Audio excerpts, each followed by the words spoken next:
මේ ගෞතම බුද්ධ ශාසනයේ ධර්ම සේනාධිපති මහා අග්‍ර ශ්‍රාවක වූ සාරිපුත්ත මහරහතන් වහන්සේට නමස්කාර වේවා. සාදු සාදු සාදු. අපගේ පරම පූජනීය ගුරු දේවෝත්තම පින්වත් ලොකු ස්වාමීන් වහන්සේට නිදුක් නිරෝගී දීර්ඝායුෂ සම්පන්නියම සැලසේවා. සාදු සාදු සාදු. ශ්‍රද්ධාවන්ත පින්වත්නි, අද වප්පුම් පොය දවසයි. වප්පුම් පොය දවසක තමයි අපගේ සාරිපුත්ත මහරහතන් වහන්සේ ප්‍රඥාවෙන් අග්‍ර ශ්‍රාවකයන් වහන්සේ ලෙස භාග්‍යතුන් වහන්සේගෙන් අගතනතුරු ලැබුවේ. ඒ වගේම සාරිපුත්ත මහරහතන් වහන්සේගේ ප්‍රඥා ස්කන්ධය තුන් ලෝකේ පුරා රැව් පිළිරැව් දුන්න දවස. ඒ වගේම බුදුරජාණන් වහන්සේ සංකස්සයට වැඩම කරන්නේ මාතෘ දිවි රාජයාට ධර්මයේ දේශනා කරලා මේ වස් පවාරණය කරන වප්පුම් පොය දවසක. ඒ වගේම තමයි මිහිඳු මහරහතන් වහන්සේගේ ශ්‍රී දේහය ආදානයට කටයුතු වෙදෙන්නේ වප්පුම් පොය දවසක. ඉතින් මේ වගේ පොහොය වැදගත්කමක් තියෙන දවසක හවස් කාලේ අපි මේ ධර්ම දේශනාව ශ්‍රවණය කරන්නේ. ආයෙත් මිනිස්සු නොදැනගෙන නොතේරි ආයෙත් එක්තෙන් වෙන්න ගත්තා. වසංගතෙන් ආපහු සමාජයේ බියවද්දන්න පටන් ගත්තා. එළියට ගිය මිනිසයා ගෙදරට එනකොට කොයි වගේ තත්වයකින් ඇතුළට එයිද කියලා හිතා ගන්න බැරි තත්වයකටපත් වුණා. මේ ළඟ ඉන්න එක්කෙනා අසනීප වෙලාද මෙයාගෙන් මට ලෙඩ වෙයිද කියලා මිනිසුන්ගේ හිත තුළ සැකය උපදින්න ගත්තා. මේ හැම දෙයක්ම වෙනස් වෙවි යනවා. කොරෝනා ඊටමත් යහපත් විදිහට මර්ධනය කළා කියලා මිනිස්සු උදන් ඇඳුවා. ආයෙත් පටන් ගත්තා. ඉතින් ආයෙ ටික කාලෙකින් ආයෙ මොනවා මිනිසුන්ගේ කටවල් වලින් පිට වෙයිද කියලා අපි දන්නේ නැහැ. කෙසේ නමුත් අද ධර්ම දේශනාව සාරිපුත්ත මහරහතන් වහන්සේට උපහාර පිණිසයි. ප්‍රඥාවෙන් අග්‍රේශ්වර කිනිහිරියා මලේ පාටින් රම් පැහැින් බබලන ප්‍රඥාවේ පර්වතයේ මුදුනට පැමිණි ප්‍රඥාවේ ස්තූපයේ සිළුමිණ බඳු අපගේ සාරිපුත්ත මහරහතන් වහන්සේ. නාසේ හරි කරුණාවෙන් යුක්තයි, මෛත්‍රියෙන් යුක්තයි, ප්‍රඥාවෙන් යුක්තයි. උන්වහන්සේට තියුණු ප්‍රඥාව තියෙනවා. වහා උපදින ප්‍රඥාව තියෙනවා. සාරිපුත්ත මහරහතන් වහන්සේගේ නිත්සංගලේ බැල්ම පවා පින්වත්නි පුදුම සහගත කරුණාවක්. සාරිපුත්ත මහරහතන් වහන්සේ නිහතමානී භවයේ ප්‍රතිමූර්තිය. හොඳට පැහුණ රන් ගොයන් කරලා මෝරන්ට පහළට නැමෙන්නාසේ සාරිපුත්ත මහරහතන් වහන්සේගේ ප්‍රඥාව යම්තාක් අග්‍රයිද ඒ තාක් උන්වහන්සේගේ නිහතමානී බව. ඒ තාක් නිහතමානී බව. ඒ නිසායි සාරිපුත්ත මහරහතන් වහන්සේ භාග්‍යවතුන් වහන්සේ ඉදිරියේ සිංහනාද කරන්නේ, ස්වාමීනි මගේ හිත මහ පොළොව වගේ. හොඳ දේවලුත් මහ පොළොවට දානවා, නරක දේවලුත් මහ පොළොවට දානවා. මහ පොළොව කම්පා වෙන්නේ නැහැ. මගේ හිත ජලය වගේ. හොඳ දේවලුත් ජලයට එකතු වෙනවා, නරක දේවලුත් ජලයට එකතු වෙනවා. ජලය කම්පා වෙන්නේ නැහැ. මගේ හිත ගින්නක් වගේ. හොඳ දේවලුත් දවනවා, නරක දේවලුත් දවනවා. ගින්න කම්පා වෙන්නේ නැහැ. මගේ හිත ඒ වගේ. මගේ හිත සුළඟ වගේ. හොඳ දේවලුත් ගසාගෙන යනවා, නරක දේවලුත් ගසාගෙන යනවා. සුළඟ කම්පා වෙන්නේ නැහැ. මිනිසු මාහට ප්‍රශංසා කරද්දී, නින්දා කරද්දී සාරිපුත්තයන් වහන්සේගේ සිත කම්පා වෙන්නේ නැහැ. වසල කොල්ලෙක් ගෙන් එළියට බහිනකොට මිනිස්සු බැන්නත් ගැහුවත් ඔහු වසලයා. කියන්නේ කාටවත් ඇයි උඹ මට බැන්නේ? ඇයි උඹ ගැහුවේ? ප්‍රඥාවෙන් අග්‍ර මේ බුද්ධ ශාසනයේ බුදුරජාණන් වහන්සේ හැරෙනකොට මහා ශ්‍රාවක වූ සාරිපුත්ත මහරහතන් වහන්සේ මාවතේ වඩිනකොට උන්වහන්සේට කවුරුත් ගැහුවත් බැන්නත් මොනවා කිව්වත් උන්වහන්සේ සාන්ත සිතින් වඩිනවා. සාරිපුත්තයන් වහන්සේගේ හිත හරි පුදුම සහගතයි. අං කැඩිච්ච ගොනෙක් පාරට ආවට පස්සේ ඒ අං කැඩිච්ච ගොන අනිත් අයට අනින්න යන්නේ නැහැ. පාරේ අයිනේ තියෙන වල් ටිකක් කාලා පාඩුවේ යනවා. ඒ වගේ සාරිපුත්ත මහරහතන් වහන්සේ පාරට වඩින්නේ මේ විදිහට. තමන්ගේ සැර අනිත් අයට පෙන්වන්නේ නැහැ. ඒ කියන්නේ එහෙම පෙන්වන්න සැරකුත් නැහැ. පෙන්වන්න මාන්නෙකුත් නැහැ. ඒ නිසා සාරිපුත්ත මහරහතන් වහන්සේ කියන්නේ පුදුම සහගත කෙනෙක්. කිනීරියා මලේ පැහැයි රම් පැහැයි උන්වහන්සේට තියෙන්නේ. සාරිපුත්ත මහරහතන් වහන්සේ ගමන් කරනකොට හිමාවතී සඳුන් සුවඳ හමාගෙන යනවා. එනමුත් සාරිපුත්ත මහරහතන් වහන්සේ බුදුරජාණන් වහන්සේට වදාලා ස්වාමීනි සිදුරු 9ක් තියෙන කලයකට කුණු වෙච්ච මාළු දාලා තියෙනකොට ඒ කලේ සිදුරු 9න්ම කුණු මාළු ඕජාව වැగిරෙනවා. මම මගේ ශරීරය ගැන හිතන්නේ කුණු මාළු හැලියක් වගේ. ඇස් දෙක, කන් දෙක, නාස්පුඩු දෙක, කට ඒ වගේම මල මුත්‍රා මාර්ග වලින් ඕජාව වැగిරෙන කුණු වෙන ශරීරයක්. මේ රම් පැහැයෙන් බබලන ශ්‍රී දේහයක් ඇති සාරිපුත්තයන් වහන්සේගේ සිංහනාද ඒ සාරිපුත්ත මහරහතන් වහන්සේ වෙන්වත්නි පුදුම සහගතයි. පුදුම සහගතයි. උන්වහන්සේගේ කරුණාව, මෛත්‍රිය බුදුරජාණන් වහන්සේ වදාලා සේවේත භික්ඛවේ සාරිපුත්ත මොග්ගල්ලානේ. පින්වත් මහණෙනි මේ සරියුත් මොගලන් දෙනම සේවනය කරන්න. භජත භික්ඛවේ සාරිපුත්ත මොග්ගල්ලානේ. සරියුත් මොගලන් දෙනම භජනය කරන්න. බුදුරජාණන් වහන්සේ වදාලා සේයතාපි භික්ඛවේ ජනේති ඒවං සාරිපුත්තෝ. දරුවන් බිහි කරන අම්මා කෙනෙක් වගේ මේ සාරිපුත්‍ර මේ බුද්ධ ශාසනයේ අම්මා කියන නම බුදුමුවෙන් පිට වුණේ සාරිපුත්ත මහරහතන් වහන්සේට. ධර්ම සේනාධිපති කියන නාමය බුදුමුවෙන් පිට වුණේ සාරිපුත්ත මහරහතන් වහන්සේට.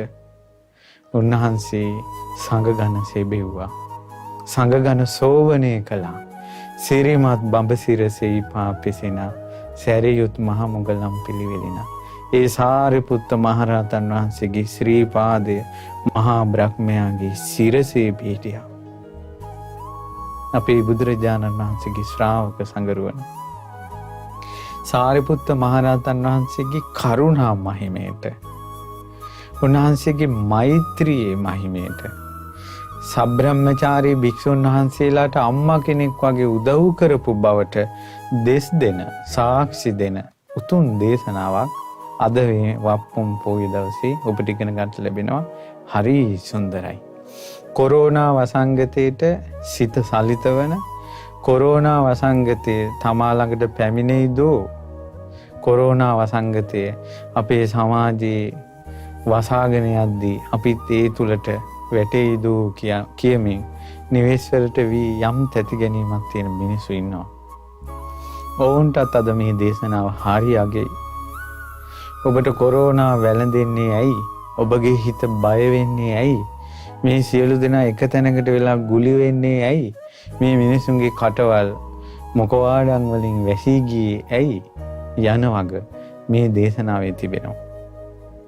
ඒ වගේම තමයි බුද්ධ කාලයේ මිනිසුන්ගේ තියුණු ප්‍රඥාවත්, සැඟවුණ ප්‍රඥාවත් මේ දේශනාවෙන් තේරුම් ගන්න පුළුවන්. හරිම අගේ ඇති දේශනාවක්. කන් යොමු කරගෙන ශ්‍රවණය කරන්න. මේ දේශනාව තිබෙන්නේ සංයුත්ත නිකායේ 3 වෙනි පොත් වහන්සේගේ, එහෙම නැත්නම් කන්ද සංයුත්තේ තේර වර්ගයේ යමක සූත්‍රය. මේ දේශනාවේ නම යමක සූත්‍රය. ඒ කාලේ සාරිපුත්ත මහරහතන් වහන්සේ සවැත් නුවර ජේතවනාරාමේ වැඩ වාසය කළා. ඒ කාලෙම යමක කියන භික්ෂුන් වහන්සේට, ඒ තෙරුන් වහන්සේගේ නම යමක. යමක කියන භික්ෂුන් වහන්සේට පාපී දෘෂ්ටියක් හටගත්තා. බුද්ධ කාලේත් උන්වහන්සේලාට එක එක දේවල් හිතෙනවා බුදු කෙනෙක් වැඩ ඉඳිද්දී. බලමු කොමක්ද ඉපදුන දෘෂ්ටිය කියලා. තථාහම් භගවතා ධම්මං දේශිතං ආජානාමි. මම බුදුරජාණන් වහන්සේ වදාළ ධර්මයේ දන්නවා. ඔන්න හාමුදුරු හිතුවා. යථා කීනාසවෝ බික්ඛු කායස්ස බෙහෙදා උච්චිජ්ජති විනස්සති නහෝති පරම්මරණාති. කීනාසරව අරහත් භික්ෂුව කය බිඳිලා මරණින් මත්තේ නැත්තටම නැති වෙලා යනවා. නැති වෙලා යනවා, පිහිටන්නේ, ඊළඟට විනාශ වෙලා යනවා. රහතන් වහන්සේ මරණින් මත්තේ විනාශ වෙනවා. ආයේ නැහැ. දැන් ඔබට මේ වගේ කතාවක් කිව්වොත් එහෙම රහතන් වහන්සේ මරණින් මත්තේ නැහැ කියලා ඔබ පිළිගන්නවද නැද්ද? අනිවාර්යෙන් පිළිගන්න. රහතන් වහන්සේ නමක් මරණින් මත්තේ නැහැ කියලා කිව්ව ගමන් පිළි නොගන්නේ කවුද? නමුත් පින්වතුනි, රහතන් වහන්සේ මරණින් මත්තේ නැහැ කියන ප්‍රකාශය සම්පූර්ණයෙන්ම සාවද්‍යයි, වැරදි සහගතයි. දැන් ඔබට ප්‍රශ්නයක් එයි, කොහොමද ඒක වැරදෙන්නේ? දැන් මේ බලන්න, රහතන් වහන්සේ නමක් මේක විස්තර කරන නිසා මේ විදිහට කියලා දැන් මේ වචනේ වැරද්ද හොඳටම දැන් මේ දේශනාවේ ඉදිරියට විස්තර කරනවා. අද කාලේ කියන මතාන්තර උන්වහන්සේලා මේ ගැඹුරින් ධර්මයේ කියන්ට යෑමෙන් සහ මේ අවබෝධ වුණා කියලා කියන්ට යෑමෙන් බුද්ධ ශාසනයට, බුදුරජාණන් වහන්සේට කරන අගෞරවය ඔවුන්ට කවදාවත් විස්තර කරගන්නවත් තේරෙන්නේ නැහැ. මම ළඟදී මට අහන්න ලැබුණා රහත් වෙන්න මේ හිත දියුණු කරන මොකද්ද ක්‍රමයක් කියලා. ඒතකොට නිකන් මේ හිතට අරමුණක් ගන්න නැතුව ඔහේ ඉස්සරහා බලාගෙන ඉන්නකොට හිතට අරමුණු එන්නේ නැතකොට හිත නිකම්ම ප්‍රඥායස උපද්දව ගන්නවා කියලා තමයි මේ බණ විස්තර කරන්නේ. ඒතකොට භාග්‍යතුන් වහන්සේ සත්‍තිස් බෝධිපාශික ධර්ම වදාළේ කුමක් පිණිසද? ආර්ය අෂ්ටාංග මාර්ගයක් වදාළේ කුමක් පිණිසද? සීල සමාධි ප්‍රඥා වදාළේ කුමක් පිණිසද? භාග්‍යතුන් වහන්සේ අනුපුබ්බ සික්ඛා, අනුපුබ්බ කිරියා, අනුපුබ්බ පටිපදා කියලා ප්‍රතිපදාවක් වදාළේ කොමටද? දැන් රහත් වුණා කියලා අද කාලේ මහා ගැඹුරින් බණ කියාගෙන යන්න හදන බොහෝ අය නොදැනගෙන ශාස්ත්‍රුන් වහන්සේට අතිශයින් අපහාස කරනවා. ශාස්ත්‍රුන් වහන්සේගේ මේ පිවිතුරු ශ්‍රී සද්ධර්මයට අතිශයින් අපහාස කරනවා. මේ සීල සමාධි ප්‍රඥා දියුණු කරලා මඟඵල ලැබූ රහතන් වහන්සේලාට අපහාස කරනවා. කෙටි ක්‍රම සොයන්න යෑමෙන්, වහා නිවන් දකින්න යෑමෙන්, අදාදම මඟඵල ලබන්න යෑමෙන් මිනිස්සු සිද්ධ කරගන්න දේවල්. ඒ නිසා මේකේ තියෙන භයානකම තේරුම් ගන්න ඔන්න දැන් කියනවා මේක භික්ෂුවක් රහතන් වහන්සේ මරණින් මත්තේ නැහැ. දැන් ওই ප්‍රකාශය ඔබට කිව්වනම් ඔබ පිළිගන්නවා. ආයේ නැහැ කියලා කතාවක් නැහැ. නමුත් මේකෙම තියෙනවා මේක පාපී දෘෂ්ටියක්. අස්සෝසුංකෝ සම්බහුලා බික්කු යමකස්ත කිරනාම බික්කුණෝ ඒව රූපම් පාපකං දිට්ඨිගතං උප්පන්නං හෝති. මේ බොහෝ භික්ෂුන්ට අහන්න ලැබුණා මේ යමක භික්ෂුවට පාපී දෘෂ්ටියක් ඇති වෙලා මේ රහතන් වහන්සේ මරණින් මත්තේ නැසිලා යනවා, වෙනසිලා යනවා කියලා මේ දෘෂ්ටියක් ඇති වුණා. ඊට පස්සේ මේ තෙරුන් වහන්සේලා බොහෝ භික්ෂු මං හිතන විදිහට මේ තෙරුන් වහන්සේලා රහතන් වහන්සේලා. ඒ තෙරුන් වහන්සේලා ගිහිල්ලා යාමක භික්ෂුන් වහන්සේත් එක්ක කතා බහ කළා. කිව්වා ආයුෂ්මත ඇත්තද මේ ඔබ වහන්සේට මේ මරණින් මත්තේ රහතන් වහන්සේ නැති වෙලා යනවා, විනාශ වෙලා යනවා කියලා මේ දෘෂ්ටියක්, පාපී දෘෂ්ටියක් ඇති වෙලා තිනවා කියලා කියන්නේ. එතකොට අර යමක තෙරුන් වහන්සේ වදාලා උන්වහන්සේක පාප දෘෂ්ටියක් කියලා පිළිගත්තේ නැහැ. උන්වහන්සේ කිව්වා ඒවංකෝ අහං ආවුසෝ භගවතා ධම්මං දේසිතං ආජානාමි. ආයුෂ්මතුනි මම බුදුරජාණන් වහන්සේගේ ධර්මය දන්නවා. දැන් පින්වතුනි තමන් දන්නවා කියන තැනට ආවට පස්සේ එතනින් එහාට කතා කරන්න අමාරුයි. ඇයි යමක් තේරුම් කරන්න පුළුවන් නේ යා තේරුම් ගන්න කෙනෙක් නන්නේ. දැන් මෙයා කියනවා මම ඒක දන්නවා. දැන් අපි යමක් කාට හරි කියන්න යද්දී එයා කිව්වොත් ඔව් අපි දන්නවා කියලා. එතන යන්නේ මොනවද කියන්නේ? දැන් මේ තෙරුන් වහන්සේ කිව්වා මේ මම දන්නවා බුදුරජාණන් වහන්සේගේ ධර්මය. යතා කීනාසවෝ බික්ඛු කායස බේදා උච්චිජ්ජති විනස්සති නහෝති පරම්මරණාති. මරණින් මත්තේ කීනාසව භික්ෂුව නැති වෙලා යනවා, විනාශ වෙලා යනවා. මරණින් මත්තේ නැහැ. රහතන් වහන්සේ මරණින් මත්තේ නැහැ. මාවසෝ යමක ඒවන් අවච අර තෙරුන් වහන්සේලා ඔක්කොම අර යමක භික්ෂුවට කියනවා එහෙම කියන්න එපා. ආවසෝ එහෙම කියන්න එපා. මා භගවන්තං අබ්බාචිකී භාග්‍යතුන් වහන්සේට අභූතෙන් චෝදනා කරන්න එපා.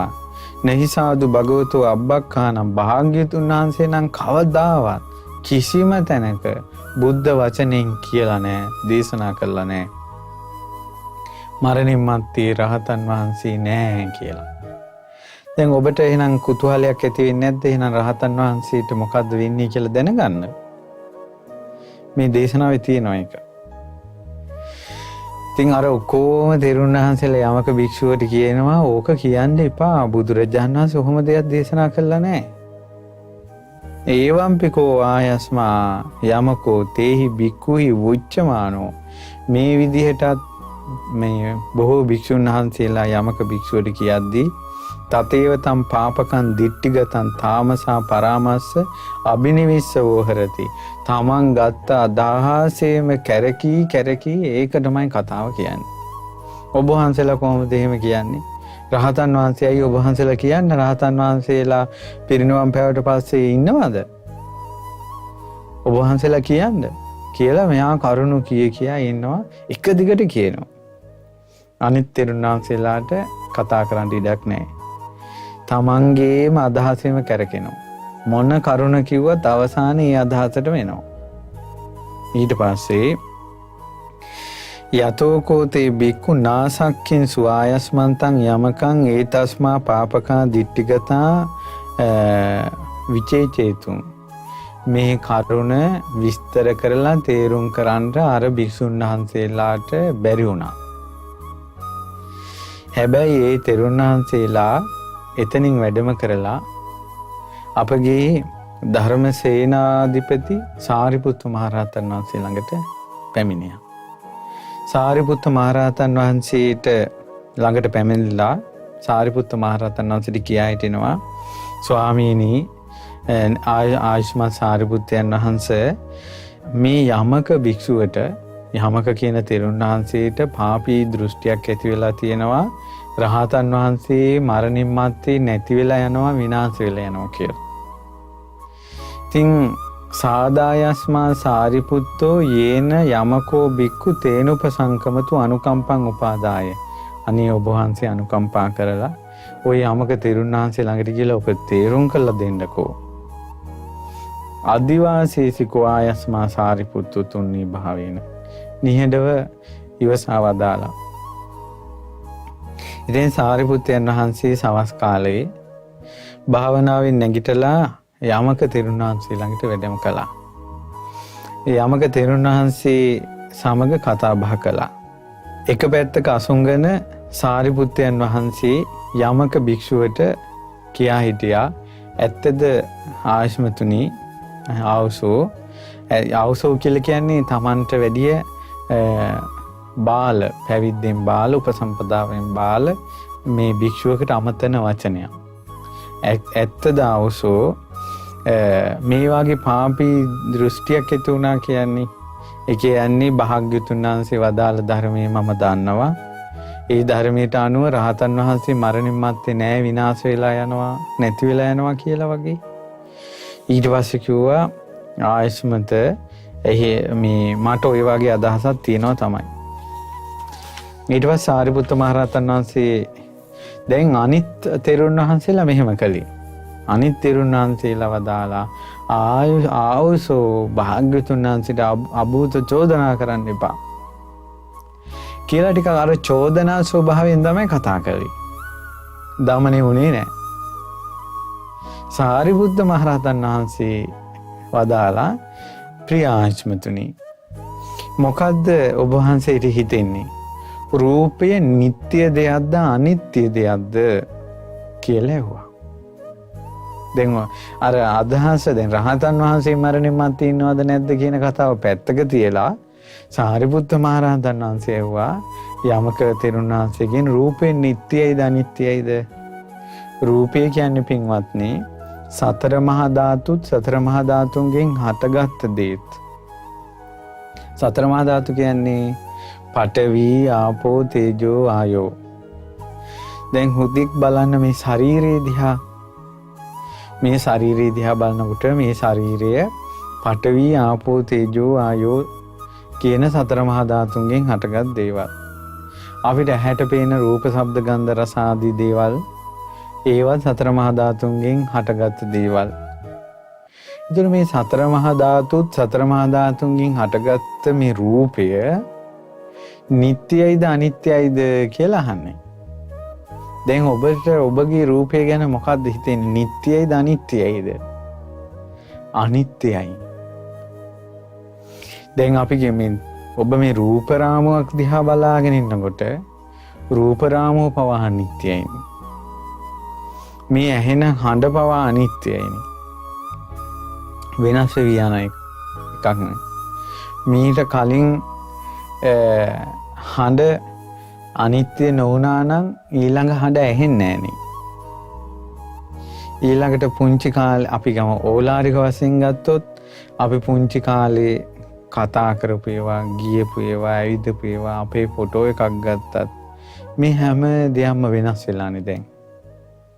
රූපේ කියන එක අනිත්‍යයි කියන එක වෙනස් කරන්න පුළුවන් කෙනෙක් නැහැ. දැන් ඔබ කොරෝනා වලට බය වෙලා සිටින්නේ ඇයි? ඔබ අපි කවුරුත්? ඒ කියන්නේ අපි අකමැති වුණාට රූපේ නිරෝගීව අපි කියමු දැන් ලෙඩක් නැතුව ඉන්නවා කියලා හිතාගෙන ඉන්නවා අපි. අපේ ශරීරයේ සූදානම් කොරෝනා වැළඳ ගන්න. දැන් සූදානම් නැත්තේ ඔබගේ හිත. හිත තමයි සූදානම් නැත්තේ. නමුත් කය සූදානම් මේ කොරෝනා වැළඳ ගන්න. කය අනිත්‍ය නිසා තමයි කොරෝනා වැළඳෙන්නේ. කය නිට්ටය නම් නිරෝගී ශරීරයක් මරණය දක්වාම තියෙන්න ඕන. කය නිට්ටය නම් මේ කය නොමැරී තියෙන්න ඕන. කය නිට්ටය නම් මේ කය වයසට යන්නේ නැතුව තියෙන්න ඕන.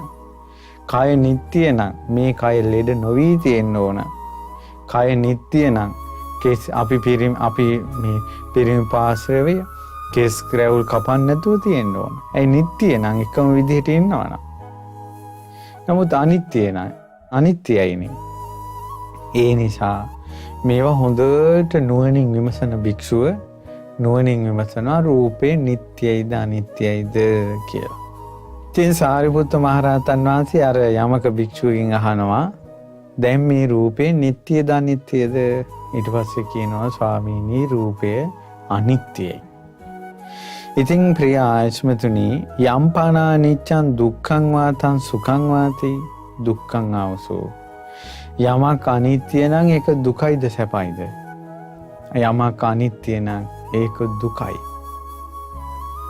දැන් මේ බුද්ධ ශාසනයේ තියෙන ඒ දුක කියලා කියන්නේ ඒකට. අනිත්‍ය නිසා දුකයි. දැන් සමහර අය යනවානේ දුක නම් හරි දුකයි. සැප කොහොමද දුකක් වෙන්නේ කියලා? සැප දුකක් වෙන්නේ සැප අනිත්‍ය නිසා. උපේක්ෂාව දුකක් වෙන්නේ උපේක්ෂා විඳීම සැප දුක් රහිත විඳීම අනිත්‍ය නිසා. දුක දුකක් වෙන්නේ දුකත් අනිත්‍ය නිසා. ඒ නිසා යමක් අනිත්‍යද ඒ දුකයි. ඉතින් ආයස්මතුනි යමක් අනිත්‍ය නම් යම් පනානිච්ඡං දුක්ඛං දුකනං විපරිණාම ධම්මං වෙනස් වෙන ස්වභාවයට අයිතිනම් කල්ලන්නුතං සමනිපස්සිතුං ඒතං මම ඒසෝ හමස්මි ඒසෝ මේ අත්තාති. ඒ යමක් අනිත්‍ය නම් දුක නම් වෙනස් වෙන ධර්මතාවයට අයිති නම් ඒ දේ මගේ මම වෙමි මගේ ආත්මය කියලා මුලාවෙන් දකින්න එක සුදුසුද? රූපය මම මගේ ආත්මය කියලා මුලාවෙන් දකින්න එක සුදුසුද කියලා හෙව්වා. මම නම් මගේ නම් මගේ ආත්මේ නම් ලෙඩ හැදෙන්න එපා කියලා අපේ නියෝගයට කය යටත් වෙන්න ඕන. අපේ නියෝගයට කය යටත් නැහැ. කොයි වෙලා අපි සූදානම් නැති වුණාට මේ රූපය සූදානම් කොරෝනා වැළඳ ගන්න. අපි දන්නේවත් නැතුව මෙයා ලෙඩේ හදාගෙන. අපි සූදානම් නැහැ. දැන් අපිට ඇඟට බනින්න පුළුවන්ද? ඇඟට දොස් කියන්න පුළුවන්ද? ඇයි උඹ හදාගත්තේ කියලා? ඇයි එතකොට සම්පූර්ණයෙන්ම මෙන්න මෙයා වටා ඉන්න අය මෙයාව අත්හරිනවා. ඊට පස්සේ මෙයා හුදකලා වෙනවා. කවුරුත් ළඟට යන්නේ නැතුව යනවා. බලන්න එතකොට තමන්ගේ කොච්චර පංචපාස්කන්ධ ලෝකේ වෙනස් වී යනවද? රූප, ශබ්ද, ගන්ධ, රස, පහස සහිත ලෝකෙත් එක කොච්චර වෙනස් වෙලා යනවද? මහත්යට කොරෝනා හැදුනා කියලා කියන්නේ ඊට පස්සේ නෝනා ළඟට කිට්ටු වෙනවද? නෝනාට කොරෝනා හැදුනා කියන්නේ මහත්ය ළඟට කිට්ටු වෙනවද? අම්මයි තාත්තට කොරෝනා කිව්වට පස්සේ ළමයි ළඟට කිට්ටු වෙනවද? ඒ නිසා මේ ඔක්කොම වෙනස් වෙවි යනවා. අනිත්‍යයි. අනිත්‍යයි. මම මගේ ආත්මය කියලා ගන්න බෑ. ඇහැට පෙරෙන්නේ නැති එකම වෛරසයකට මේ රූපය වෙනස් කරලා දාන්න පුළුවන්. රූපය වෙනස් කරලා දාන්න පුළුවන්. අනිත්‍ය නිසා. ලෝකයක් බය වෙන්නේ රූපය අනිත්‍ය නිසා. රූපේ ලෙඩ වෙන්නේ නැත්තම්, මරණයටපත් වෙන්නේ නැත්තම්, කුණු වෙන්නේ නැත්තම්, හුස්ම ගැනීම නතර වෙන්නේ නැත්තම්, ලේ ගමනේ නතර වෙන්නේ නැත්තම්, පෙනහළු වැඩ කරන එක නතර වෙන්නේ නැත්තම්, ලේ හරියට ඒ විදිහටම තියෙනවා නම්, ඊළඟට හුස්ම හිර වෙලා මැරෙන්නේ නැත්තම් කොරෝනා වල මොකට බය වෙනවද? එහෙනම් කොරෝනා වලට බය වුණා කියන්නේම බය වුණේ රූපේ අනිත්‍යයට. රූපේ අනිත්‍යයටයි බය වුණේ. මේ මම කියන්නේ ජීවිතයක් අවබෝධ කරන හැටි. කොරෝනා වලට හේතු එක ඊට පස්සේ කොරෝනා වලින් වළකින හැටි ඒව හැම මාධ්‍යකම විස්තර කරනවා. ඔබ ඒ වගේ ආරක්ෂා වෙන්න ඕන. දැන් ප්‍රඥාවෙන් gedara ඉන්න ගමන් නුවණ කියන එක, ප්‍රඥාව කියන එක පොඩ්ඩක් හරි තියෙනවා නම් කල්පනා කරලා බලන්න. ඇයි මේ වැඩිපුර බය අපි? රූපය අනිත්‍ය නිසායි බය. රූපේ නිට්ටය නම් බය නැහැ. රූපේ අනිත්‍ය නිසායි මේක වෙනස් වෙන්න පුළුවන්. මේකට ලෙඩ හැදෙන්න පුළුවන්. මම මගේ ආත්මය කියලා ගන්න බෑ. රූපේ තමාගේ වසඟේ පවත්වන්න බැරි නිසා බය. ඉතින් සාරිපුත්ත මහ රහතන් වහන්සේ අහනවා නුවණින් මේක දකිනවා නම් මම මගේ ආත්මය කියලා ගන්න පුළුවන්ද? ගන්න බෑ. ඊට පස්සේ අහනවා ප්‍රිය ආශ්මතුනි වේදනාව නිට්ටයද අනිත්‍යද? ඊට පස්සේ කියනවා ස්වාමීනි වේදනාව අනිත්‍යයි. ඒ වින්තුනි වේදනාව අනිත්‍ය නිසාම නෙමෙයි හැම ප්‍රශ්නයක්ම. ඒ කියන්නේ මේ සැප ඇති වෙනවා මේ දුක ඇති වෙනවා. නිරෝගී වෙන්න උට එක වේදනාවක්, රෝගී වුණාට පස්සේ එක වේදනාවක්. සියලු දෙනා තමන්ගේ වටේ පිරිවරාගෙන ඉඳින් එක වේදනාවක්, තමන් අතහැරලා යනකොට වෙන වේදනාවක්. කෑම කනකොට එක වේදනාවක්, රූපවාහිනිය බලනකොට එක වේදනාවක්. ෆෝන් එක ගත්තාම එක වේදනාවක්, යාළුවෙක් එක්ක කතා කරනකොට වෙන වේදනාවක්.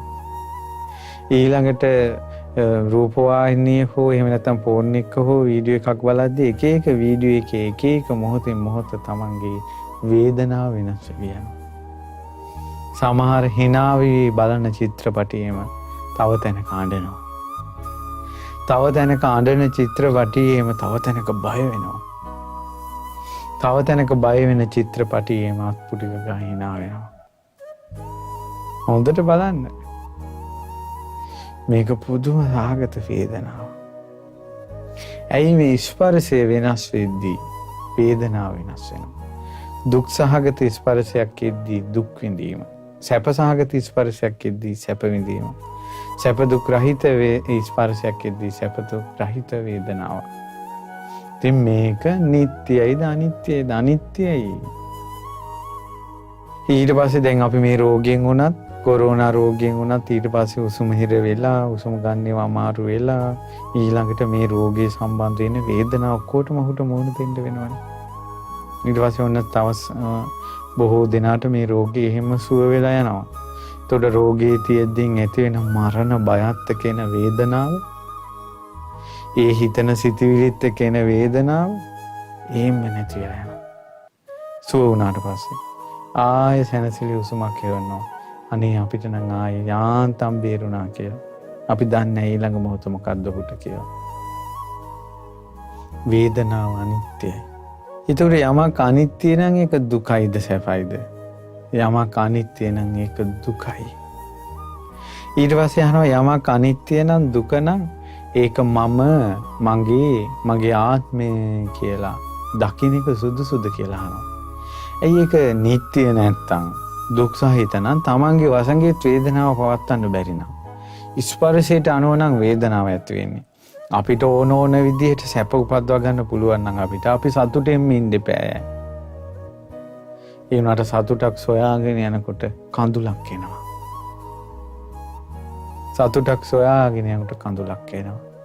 කඳුල මැදින් සතුට සොයනවා. අපි මිනිස්සු සන්තෝෂය සතුට සොයාගෙන යන්නේ මිරිඟුවක් පිටිපස්සේ වගේ. කවදාවත් නිවැරදි වෙන්නේ නැහැ. ඊළඟ මොහොතේ සැප වෙයි.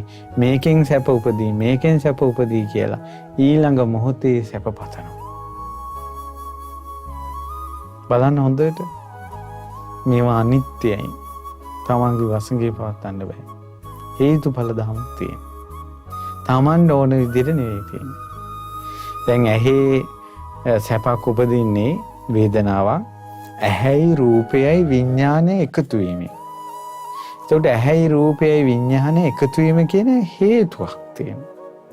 ඒකට ඇහැයි රූපයයි විඥානය එකතු වීම සැප සහගතයි නම් එතන උපදින වේදනාව සැප සහගතයි. ඇසයි රූපයයි විඥානය එකතු වීම එතන දුක් සහගත ස්පර්ශයන් නම් ඔහුට උපදින්නේ දුක් විඳීම.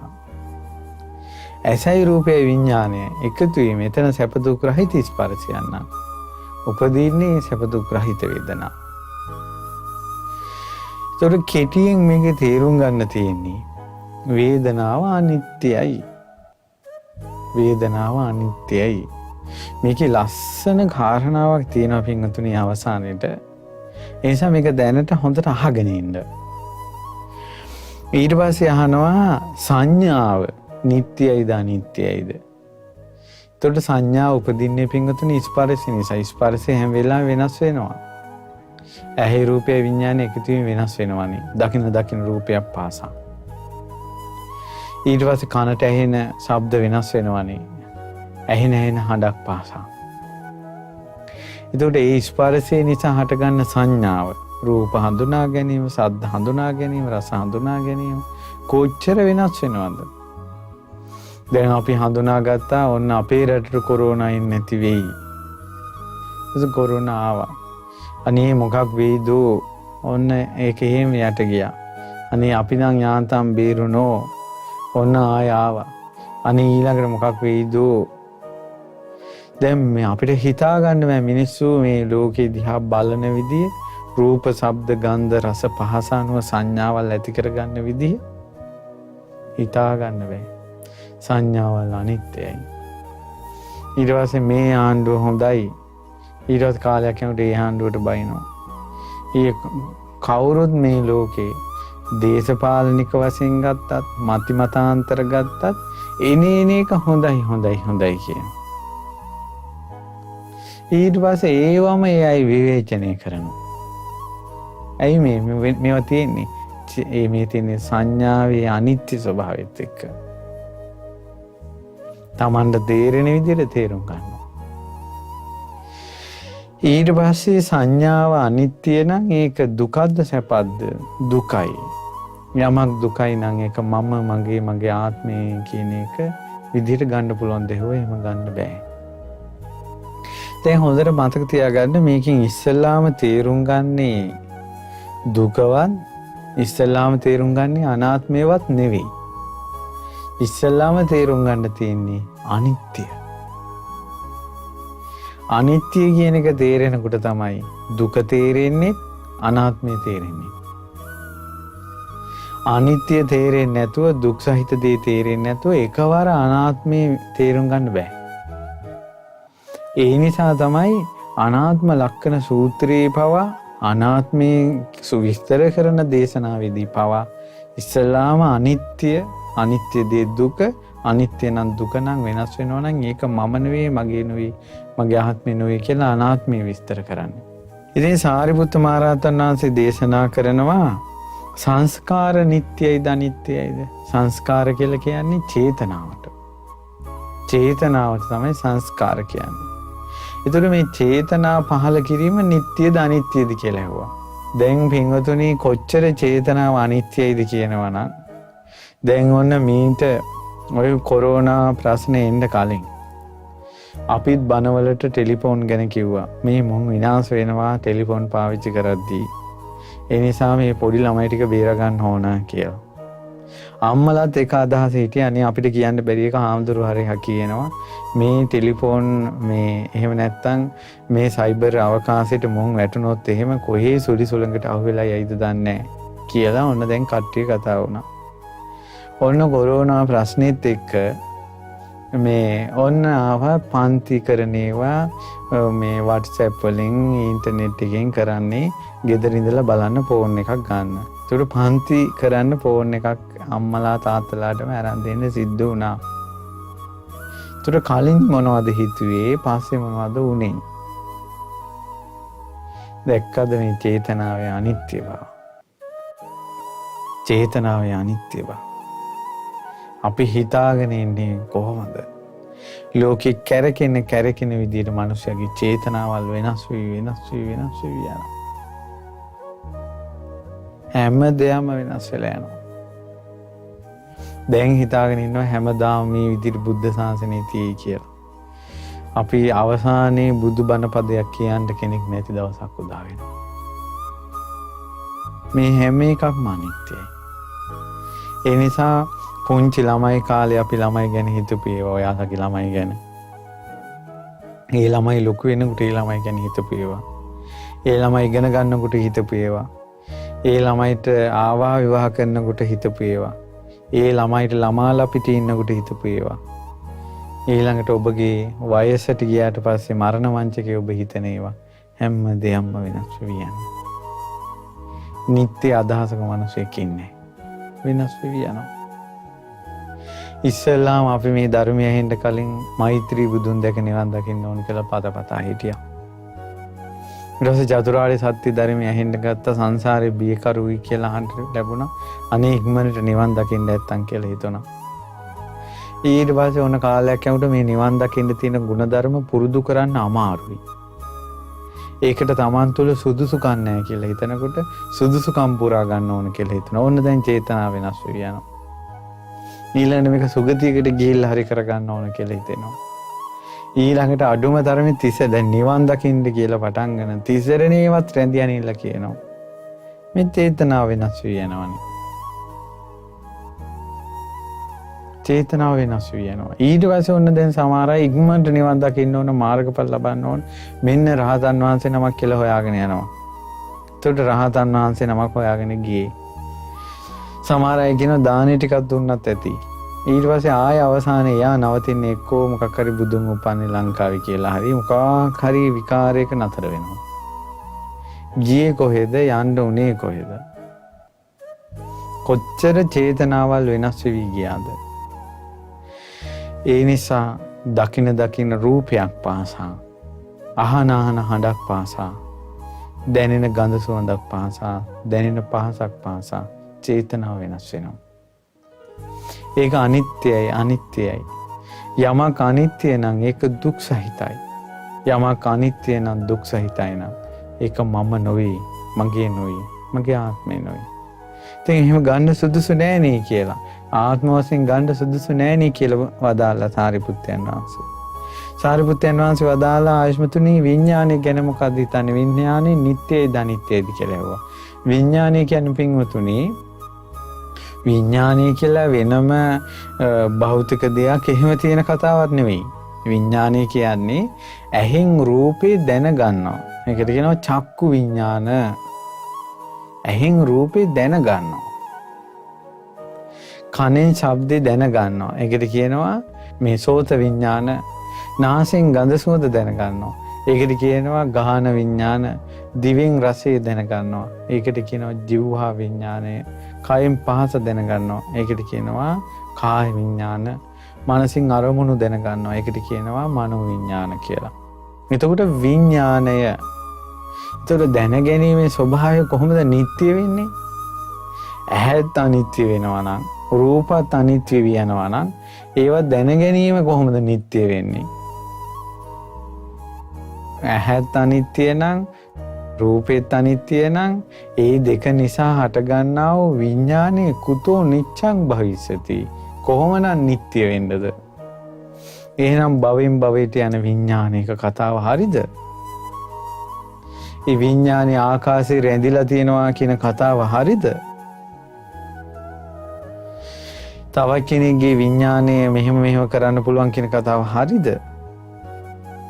පින්වතුනි හේතුඵල ධාමෙන් හට ගන්න දේවල් හේතුඵල ධාම නැති හේතු නැති වීමෙන් ඵලය වෙනස් වී යනවා.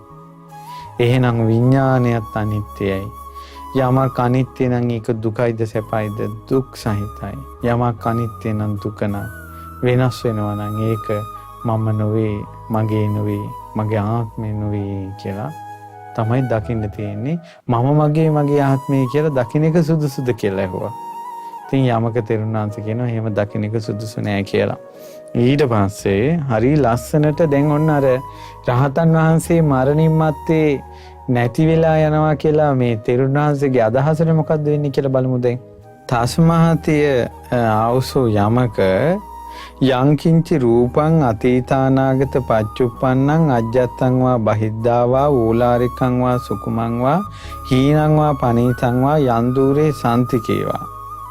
ඉතින් ආයස්මත අතීතේ රූප, අනාගතේ රූප, වර්තමානයේ රූප, තමාගේයයි සලකන රූපය, බාහිරයයි සලකන රූපය, හීනයයි සලකන රූප, ප්‍රනීතයයි සලකන රූප, දුරයයි සලකන රූප, ළඟයයි සලකන රූප, යම්කිසි රූපයක් තියෙනවා නම් සබ්බං රූපං නේතං මම නේසෝ හමස්මි නමේසෝ අත්තාති එයමේතං යථා භූතං සම්මප්පඤ්ඤාය දක්ඛබ්බං. දියුණු කරපු ප්‍රඥාවෙන් ඔය කිසිම දෙයක් මම නොවේ, මගේ නොවේ, මගේ ආත්මය නොවේ කියලා නේද දකින්න තියෙන කියලා ඇහුවා. ඒ කියන්නේ පින්වත්නි අපි කතා කරන රූපේ කියලා. දැන් මේ කතා කරන මේ රූපයත් නිට්ටිය නෑනේ. ඇයි දැන් මේ මොහොතේ මේ රූපේට රෝගයක් වෙලඳෙන්න පුළුවන්? මේ මොහොතේ මේ ශරීරේ වයසට යනවනේ. මේ මොහොතේ මේ රූපය මරණය කරා යනවනේ. එතකොට දැනටමත් අනිත්‍යයි. දැනටමත් මේ කය අපේ වසඟේ පවත්වන්න බෑ. වේදනා, සංඥා, සංකාර, විඥාන. මේ පංච උපාස්කන්ධය තමන්ගේ වසඟේ පවත්වන්න බෑ. දැන් අතීතේ පුළුවන් වුණාද? අතීතේත් බෑ. දැනුත් බැරි වුණා. අතීතේත් අපිට බැරි වුණා. ඇයි පුංචි කාලේ අපිට පුළුවන් වුණාද අපේ රූප, වේදනා, සංඥා, සංකාර, විඥාන පංච උපාස්කන්ධය වෙනස් කරගන්න අපිට ඕන විදියට? අපිට ඕන විදියට තිබ්බෙත් නෑ. පුංචි කාලේ අපිට ඕන සැප වේදනාව, දුක් වේදනාව ඒවා අපිට ඕන විදියට හදාගන්න පුළුවන් වුණාද? නෑ. ස්පර්ශ යන හැම එකම වෙනස් වුණා. ඒකට දැනුත් එහෙමනම්, අතීතෙත් එහෙමනම්, අනාගතෙත් ওই ටිකම තමයි. අනාගතේ අපි දෙවියන් අතර ඉපදුණා, බ්‍රහ්මයන් අතර ඉපදුණා, රජ කුලේ ඉපදුණා, සිටුවරු වෙලා ඉපදුණා, කවුරු වෙලා ඉපදුණා අනිත්‍ය වෙනවාමයි. වෙනස් වෙලා යනවාමයි. ගෙවි යනවාමයි. මගේ ආත්මය කියලා වසඟේ පවත්වන්න දෙයක් නැහැ. ඊට පස්සේ සාරිපුත්ත මහ රහතන් වහන්සේ වදාලා ওই විදිහට රූප, වේදනා, සංඥා, සංඛාර, විඥාන කියන පංච උපාදානස්කන්ධය අතීතේ වේවා. දැන් හිතන්නකෝ ඔබට ඔබ මීට කලින් ජීවිතයක රජ කෙනෙක් වෙලා හිටිය කියලා. දැන් කෝ ඒවා? ඇයි ඔබ දැන් එහෙනම් මේ මනුස්ස ලෝකේ දැන් ඔබ මේ දැන් මේ බත් මාළු යාගෙන කන මට්ටමටපත් උනේ ඔබ කලින් බ්‍රහ්මෙක් වෙලා හිටියනම් දෙවියන්ගේ ලෝකේ සුදා භෝජනේ වළඳමින් හිටපු දිව්‍ය රාජයෙක් නම් දිව්‍යාංගනාවක් නම් ඔබ කලින් ජීවිතේ ඇයි අද මේ ඇඳුම් ආයිත්තන් අඳින බත් මාළු කන මනුස්සයෙක් බවට පත් උනේ ඇයි? රූපය අනිත්‍ය වුණා. වේදනාව අනිත්‍ය වුණා. සංඥාව අනිත්‍ය වුණා. දැන් කෝ ඒ දිව්‍ය සැපකෝ රජ සැපකෝ ඒ ඔක්කොම දැන් අනිත්‍ය වෙලා. ඒ හඳුනාගත්ත ලෝකකෝ ඒ පහල කරපු චේතනාවල් දැන් කෝ ඒ විඥානේ කෝ ඒ ඔක්කොම අතීතයට ගියා. දැන් අපිට ඒව ඇදලා ගන්න බෑ. දැන් අපි ඒවා සිහි කර කර ඉන්නවද? වර්තමානයේ ගෙවි ගෙවීම යනවා. ඒ නිසා අතීතේ අනාගතේ වර්තමානයේ තුන් කාලෙම පංච උපාදානස්කන්ධය. ඊළඟට තමා මම කියලා තමායයි හිතන පංච උපාදානස්කන්ධය. අනුන් කියලා බාහිරයයි හිතන පංච උපාදානස්කන්ධය. ගොරෝසු ඕලාරික කයවල් ගැන හිතන පංච උපාදානස්කන්ධය. සියුම් දේව බ්‍රහ්ම ආදී සියුම් පංච උපාදානස්කන්ධය. ඊළඟට හීන නීරි සත්තු මේ කාමුක සත්තු ආදී මේ හීන පංච උපාදානස්කන්ධය. දේව බ්‍රහ්ම ආදී වූ ප්‍රනීත පංච උපාදානස්කන්ධය. ඊළඟට ළඟ තියෙන පංච උපාදානස්කන්ධ දුර තියෙන පංච උපාදානස්කන්ධ මේ කිසිම දෙයක් නිට්ටය නැහැ. මම මගේ ආත්මය කියලා ගන්න බෑ. නගරවල් මිනිසුන්ගෙන් පිරීලා හිටියා. පොළවල් මිනිසුන්ගෙන් පිරුණා. මාළු කඩවල් මිනිසුන්ගෙන් පිරුණා. වහා ඒවා හිස් වෙලා යනවද නැද්ද? ඊට පස්සේ එන්න කවුද ලෙඩ වෙන්නේ ඉක්මනට එන්නේ ස්පිරිතාලට? කවුද ලෙඩ වෙන්නේ එන්න ඉක්මනට ස්පිරිතාලට කියනවා. ආයේ පණිවිඩයක් කියනවා දැන් ලෙඩ හැදුනොත් උඹලා ගෙවල් වලට වෙලා හිටපල්ලා. ඊට පස්සේ ඔන්න දැන් මේ ලෙඩක් දුකක් කරදරයක් නැති කාලයක කවුරු හරි ළමයෙක් මේ මුඛාවරණයක් දාගෙන ඉස්කෝලේ පන්තියට ආවොත් ටීචර් බලනවා මොකද මේ ළමයා ගලවනවා කියනවා. දැන් කවුරුවත් එහෙම දාගන්න නැතුව ගියොත් එහෙම මොකද මේ දාගන්නවා දැන් කියනවා. දැක්කද වෙනස් වෙන්නේ නැහැටි? රූප වේදනා සංඥා සංකාර විඥාන පංච උපාදානස්කන්ධ වෙනස් වෙන්නේ නැහැටි? ඉතින් ඒ නිසා ඊට පස්සේ මේ විදිහට බලනකොට හැම දෙයක්ම මම නොවේ මගේ ආත්මය නොවේ. අපි අකමැති වුණාට අපේ කය සූදානම් ලෙඩ හදාගන්නට. අපි අකමැති වුණාට මේ ඇඟ සූදානම් දුක් විඳින්න. අපි සූදානම් නොවුණාට සංඥාව සූදානම් ඒ දුක හඳුනා ගන්න. අපි සූදානම් නොවුණාට දුක ගැන හිතා ඉන්න චේතනාව සූදානම්. එහෙනම් අපි පරිහරණය කරන්නේ අපිට අයිති දෙයක් නෙවෙයි. මට අයිති දෙයක් නෙවෙයි අපි පරිහරණය කරන්නේ. එහෙනම් මම පරිහරණය කරන්නේත් මට අයිති නොවන දෙයක් නම් අනිත් ඒවා කෙසේනම් අපිට අයිතිද? කෙසේනම් අපිට අයිතිද? තමන්ගේ ඇඟවත් කොරෝනා වලින් වළක්වා ගන්න බැයි නම් තමන්ගේ බිරිඳගේ ස්වාමියාගේ දරුවන්ගේ ජීවිත කොහොමද බේරන්නේ?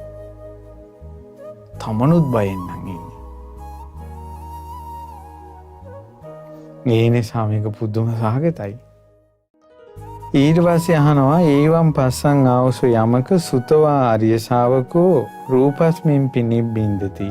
ඕවා නොහොම හොඳට කල්පනා කරගෙන යනකොට මේ අනිත්‍ය ගැන රූපය ගැන කලකිරෙනවා. වේදනාව ගැන කලකිරෙනවා අවබෝධයෙන්ම. ඒ කියන්නේ ඒ ගැන එයාට ආස්වාදයෙන් හිතා ඉන්න දෙයක් නැහැ. රූප වේදනා සංඥා සංකාර විඥාන කියන පංච උපාදානස්කන්ධයටම කලකිරෙනවා. කලකිරුණාට පස්සේ නිබ්බින්දං විරජ්‍යති නොඇලී යනවා. විරාගා විමුච්ඡති නිදහස් වෙනවා. විමුක්තස්මින් විමුක්තമിതി ඥානං හෝති. නිදහස් වුණාට පස්සේ නිදහස් වුණා කියලා දැනගන්නවා. නිදහස් වෙන්නේ මොකටද? ආයිති නැති රූපයක් මම කියලා අල්ලගෙන හිටියා. හිතේ අන්නේ තුරුස්නාවෙන් නිදහස් වුණා. ඇත්තටම අල්ලගෙන හිටියේ Tamanට අයිති එකක් නෙවෙයි. Tamanට අයිති නැති වේදනාවක් අල්ලගෙන හිටියා. අන්න ඒකෙන් නිදහස් වුණා. Tamanට අයිති නැති සංඥාවක්, සංස්කාරයක්, විඥානයක් මම මගේ ආත්මය කියලා අල්ලගෙන හිටියා. ඒන් නිදහස් වුණා. ඇත්තටම අයිති නැහැ කියලා දැනගත්තා. අවබෝධ වුණා. එහෙනම් රූප වේදනා සංඥා සංකාර විඥාන කියන පංච උපාදානස්කන්ධේම Tamanට අයිති නැහැ. මේ පංච උපාදානස්කන්ධේ නිදහස් වුණා. ඊට පස්සේ කියනවා තංකින් මඤ්ඤති ආවසෝ යමක. ඔන්න දැන් හොඳට අර ප්‍රශ්නෙට උත්තරය අහගන්න. මොකද්ද මේ රහතන් වහන්සේ මරණින් මත්තේ නැහැ කියන කතාවේ තියෙන වැරද්ද මොකද්ද කියලා? දැන් යමක ඔබ හිතන්නේ මොකද්ද? කියනවා මේ භික්ෂුව යමක තෙරුන්ට කියනවා රූපං තථාගතෝති සමනුපස්සති නොහේතං ආවසෝ. රහතන් වහන්සේ කියන්නේ රූපේද කියලා ඇහුවා. ඇයි දැන් පින්වතුනි රහතන් වහන්සේ නම බිහි වෙච්ච විදිහ දැන් කිව්වනේ. හොඳට මතක තියාගන්න. ඒ තමයි රූප වේදනා සංඥා සංකාර විඥාන කියන පංච උපාදානස්කන්ධය අනිත්‍යයි. අනිත්‍ය දේ දුකයි. දුක් දේ මගේ ආත්මය කියලා ගන්න බෑ. ඔන්න ඔය යථාර්ථය අතීත අනාගත වර්තමාන ඊළඟට ආධ්‍යාත්මික බාහිර ගොරෝසු සියුම් හීන ප්‍රනීත දුර ළඟ කියන 11 ආකාරයකට මෙයා දකිනවා.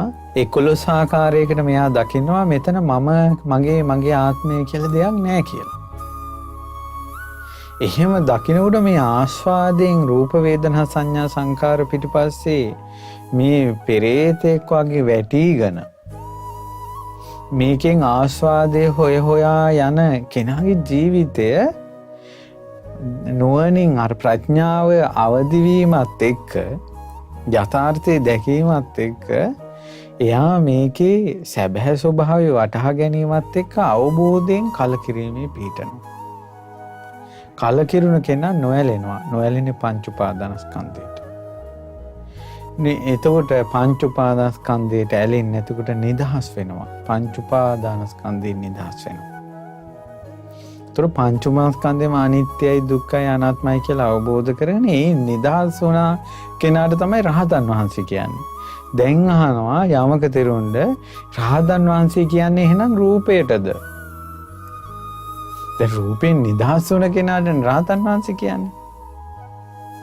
එතකොට අහනවා මේ රූපයටද රහතන් වහන්සේ කියන්නේ? අනේ නෑ කිව්වා. එහෙනම් වේදනාවටද රහතන් වහන්සේ කියන්නේ? නෑ. ඇයි වේදනාව අනිත්‍යයිනේ.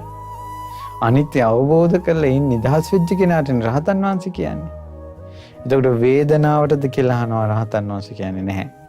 සංඥාවටද අහනවා. අනේ නෑ. සංස්කාර වලටද අහනවා රහතන් වහන්සේ කියන්නේ නෑ. එහෙනම් විඥාණයටද කියනවා රහතන් වහන්සේ කියන්නේ? අනේ නෑ ආයස්මතුනි. එහෙනම් අහනවා තංකින් මඤ්ඤති යමක ඔබ කුමක්ද හිතන්නේ? රූපය තුල තථාගතයන් වහන්සේ ඉන්නවද? එහෙනම් රහතන් වහන්සේ ඉන්නේ මේ රූපය ඇතුළේද? අනේ නෑ. වේදනාව ඇතුළේද? සංඥාව ඇතුළේද? සංස්කාර ඇතුළේද? රහතන් වහන්සේ ඉන්නේ? අනේ නෑ කිව්වා. ඊට පස්සේ අහනවා අඤ්ඤත්‍ර රූපා තථාගතෝති සමනුපස්සති. රූපයෙන් බාහිර කෙනෙක්ද රහතන් වහන්සේ? එහෙනම් රූපයෙන් බාහිර කෙනෙක්ද කියලා අහනවා. එතන රූපයෙන් බාහිර තැනක් කොහොමද හොයන්නේ? එතකොට රූපයෙන් බාහිරත් නැහැ රහතන් වහන්සේ. රූපේත් නැහැ, රූපේ තුලත් නැහැ, රූපයෙන් බාහිරත් නැහැ. සංඥාවේ වේදනාව තුලත් නැහැ, වේදනාවෙන් බාහිරත් නැහැ, වේදනාව තුලත් නැහැ රහතන් වහන්සේ. සංඥාව තුලත් නැහැ, සංඥාවෙත් නැහැ, සංඥාව තුලත් නැහැ, සංඥාවෙන් බාහිරත් නැහැ. මොකද මේ හැම එකම අනිත්‍යයි කියලා අවබෝධ කරගත්ත කෙනානේ රහතන් වහන්සේ. ඒ හැමදේම මම නොවේ, මගේ නොවේ, මගේ ආත්මේ නොවේ කියලා අවබෝධ කරගත්ත කෙනානේ රහතන් වහන්සේ. එහෙනම් මේ රූප වේදනා සංඥා සංකාර විඥාන කියන පංච උපාදානස්කන්ධය හෝ ඒ පංච උපාදානස්කන්ධෙන් බාහිර හෝ රහතන් වහන්සේ නැත. එහෙනම් අහනවා ප්‍රිය ආයස්මතුනි දැන් මොකද්ද හිතන්නේ? රූප වේදනා සංඥා සංකාර විඥාන කියන පංච උපාදානස්කන්ධයද රහතන් වහන්සේ නෑ. එයින් බාහිරද රහතන් වහන්සේ? අනේ නෑ ආයස්මතුනි. ඒත්තචතේ ආවසෝ යමක දිත්තේව ධම්මේ සච්චතෝ තේතතෝ තථාගතෝ අනුපලබ්භ්‍යමානේ කල්ලන්නෝ තේතං වෙය්‍යාකරණං. ආයුෂමත මේ ජීවිතේවත් රහතන් වහන්සේ කවුද කියලා ඔයාට කියන්න බැරි නම් රූප වේදනා සංඥා සංකාර විඥාන කියන පංච උපාදානස්කන්ධයෙන් ඒ මුල් කරගෙන ඔබට රහතන් වහන්සේ නමක් ගැන පනවන්න බැරි නම් එහෙනම් ගැළපෙනවද රහතන් වහන්සේ මරණින් මත්තේ නෑ කියන එක ගැළපෙනවද? මේ ජීවිතේවත් රහතන් වහන්සේ නමක් ගැන ඔබට පනවන්න බැරි නම් මරණින් මත්තේ රහතන් වහන්සේ නෑ කියලා එකක් පනවන්න පුළුවන්ද කියලා. අනේ ආශ්මතුනි මම ඒක එහෙම කරන්න බෑ. මට වැරදුනා. පුබ්බේ අවිද්ද සුනෝ පාපකං දිට්ඨිගතං. අනේ මට කලින් අවිද්‍යාවෙන් බලපු නිසා. ඒ කියන්නේ එහා රහතන් වහන්සේ විදිහට දැක්කේ රූපය. එයාලා හිතුවා රහතන් වහන්සේ පිරිනවම් පෑවනේ. පිරිනවම් පෑවට පස්සේ ආයෙ නැහැ. ඒ කියන්නේ මේ රූපේ හැදෙන්නේ නැහැ. වේදනාව හැදෙන්නේ නැහැ. සංඥාව හැදෙන්නේ නැහැ. මේ රූපේ මෙතනින් ඉවරයි එතනින් එහාට නැහැ කියලා හිතුවා. ඇයි එයා හිතුවේ මේ රූපේ කියලා රහතන් වහන්සේට ගත්තේ රූපේ. නමුත් රහතන් වහන්සේ කියන්නේ රූපය අනිත්‍යයි, දුකයි, අනාත්මයි කියලා අවබෝධ කිරීම කරපු කෙනාට කියන නමක් රහතන් වහන්සේ කියන්නේ. ඇත්තටම අරහත්වය කියන්නේ අවබෝධයට පනවපු නාමයක්. එතකොට අපි සාමාන්‍යයෙන් දැන් මේක ඇත්තටම ප්‍රඥා සහගත කතාවක්නේ.